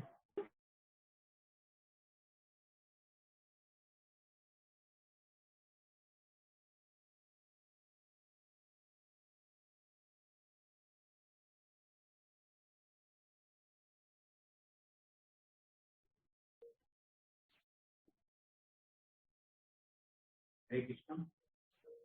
मेरी आवाज आ रही है प्रभु जी?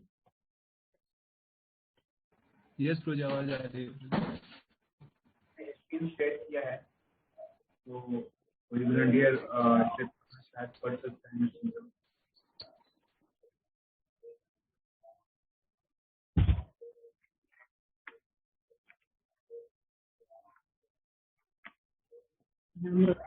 फिर मैं पढ़ता हूँ।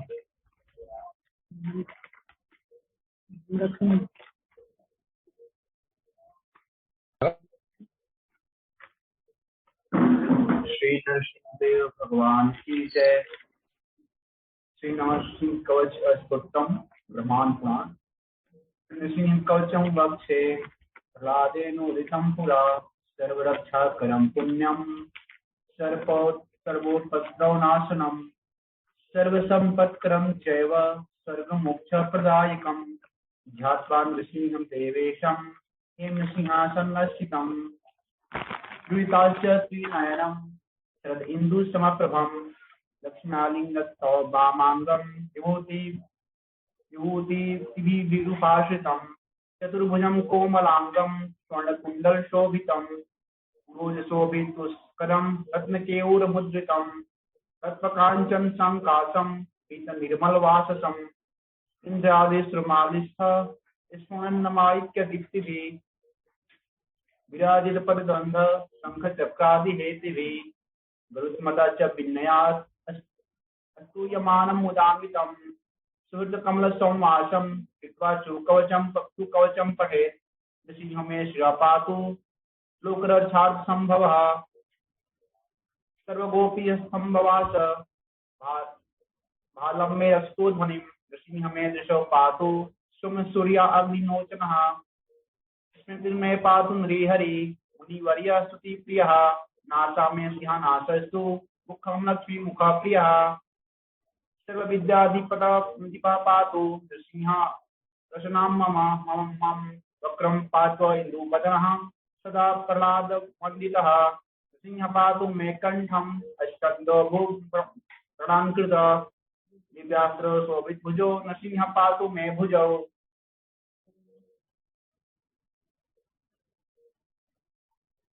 करो मे देवरदो नृसिंह पातु सर्वतः इदं योगी साधश्च निवासं पातु मे हरिः मध्यम पातु नाक्ष वक्षकुक्षि विदारणः नाभि मे पातु श्रीहरि नाभि ब्रह्म संस्कृतः ब्रह्मांड कुटय कटयां यश्चासौ पातु मे कटिं गुह्यं मे पातु गुह्यानां मंत्राणां गुह्य रूपधृक् गुरु मनोभव पातु जाह्नवी नर रूपधृक् जंगे पातु धरावारहर्ता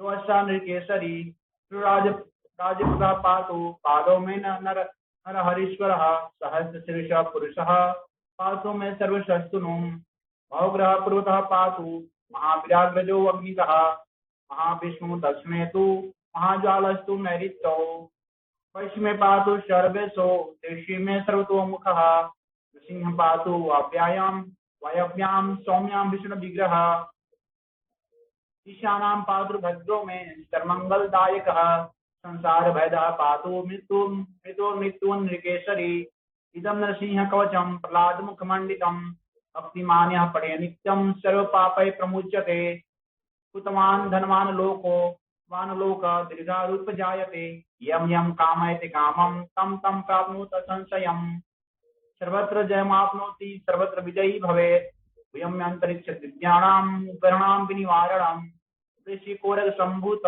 विशाखाहरणं परम् ब्रह्मराक्षस यक्षाणां द्रुतसारण कारणं भुजे वा तालपत्रे वा कवचं लिखितं शुभं कर्मूल्य धृतेन सिद्धयु कर्म सिद्धयः देवासुर मनुष्येषु संसमेव जयं लभेत् एक संध्यं वा यः पठे नित्यतो नरः सर्वमंगल मांगल्यं मुक्ति च विन्दति द्वात्रिंशति सहस्राणि पठेषु धात्मानं मानां गणां कवचस्य मन्त्रस्य मन्त्रसिद्धि प्रजायते अनेन मन्त्रराजेन कृत्वा भस्माभिमन्त्रणां कीलकं भिन्नसेदस्सु तस्य ग्रह भयं हरेत् द्विवारं जपमानस्तु तदं वारे हिमन्त्र्या च प्रासेदं नरं मन्त्रं नृसिंह ध्यानम् आचरेत् तस्य रोगाः प्रणश्यन्ति ये चक्षुकुक्षि संभवः गर्जन्तं गर्जयन्तं तं निजपुटपटलं स्फोटयन्तं हरन्तं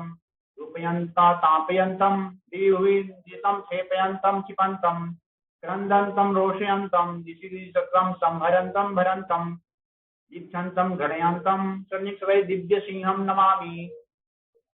श्री नरसिंहदेव भगवान की जय। श्री प्रहलाद महाराज की जय।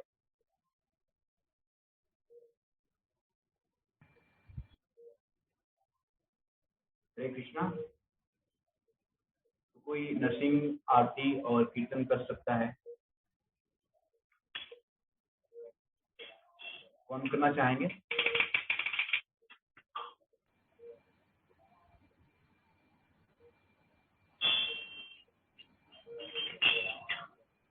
कोई करना चाहेगा? हरे कृष्ण प्रभु जी, हम लोग करते हैं। नमस्ते नरसिंहाय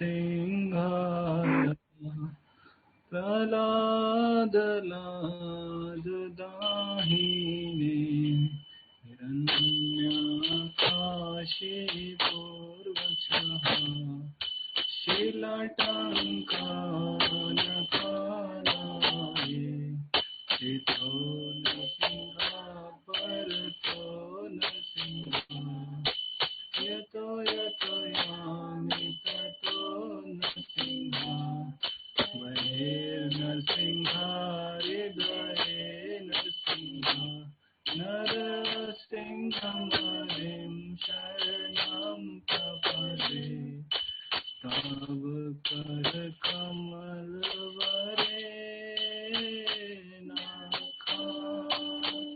अद्भुत श्रृंगार दलिता हिरण्यकशिपु तनुभृंगा केशवधृता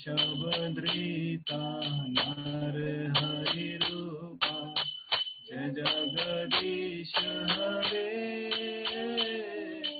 जय जगदीश हरे जय जगदीश हरे जय नरसिंह देव नरसिंह देव विघ्न विनाशक नरसिंह जय प्रहलाद महाराज प्रहलाद महाराज प्रहलाद महाराज जय प्रहलाद महाराज जय जय प्रभुपाद प्रभुपाद प्रभुपाद जय श्रील प्रभुपाद भक्ति विघ्न विनाशक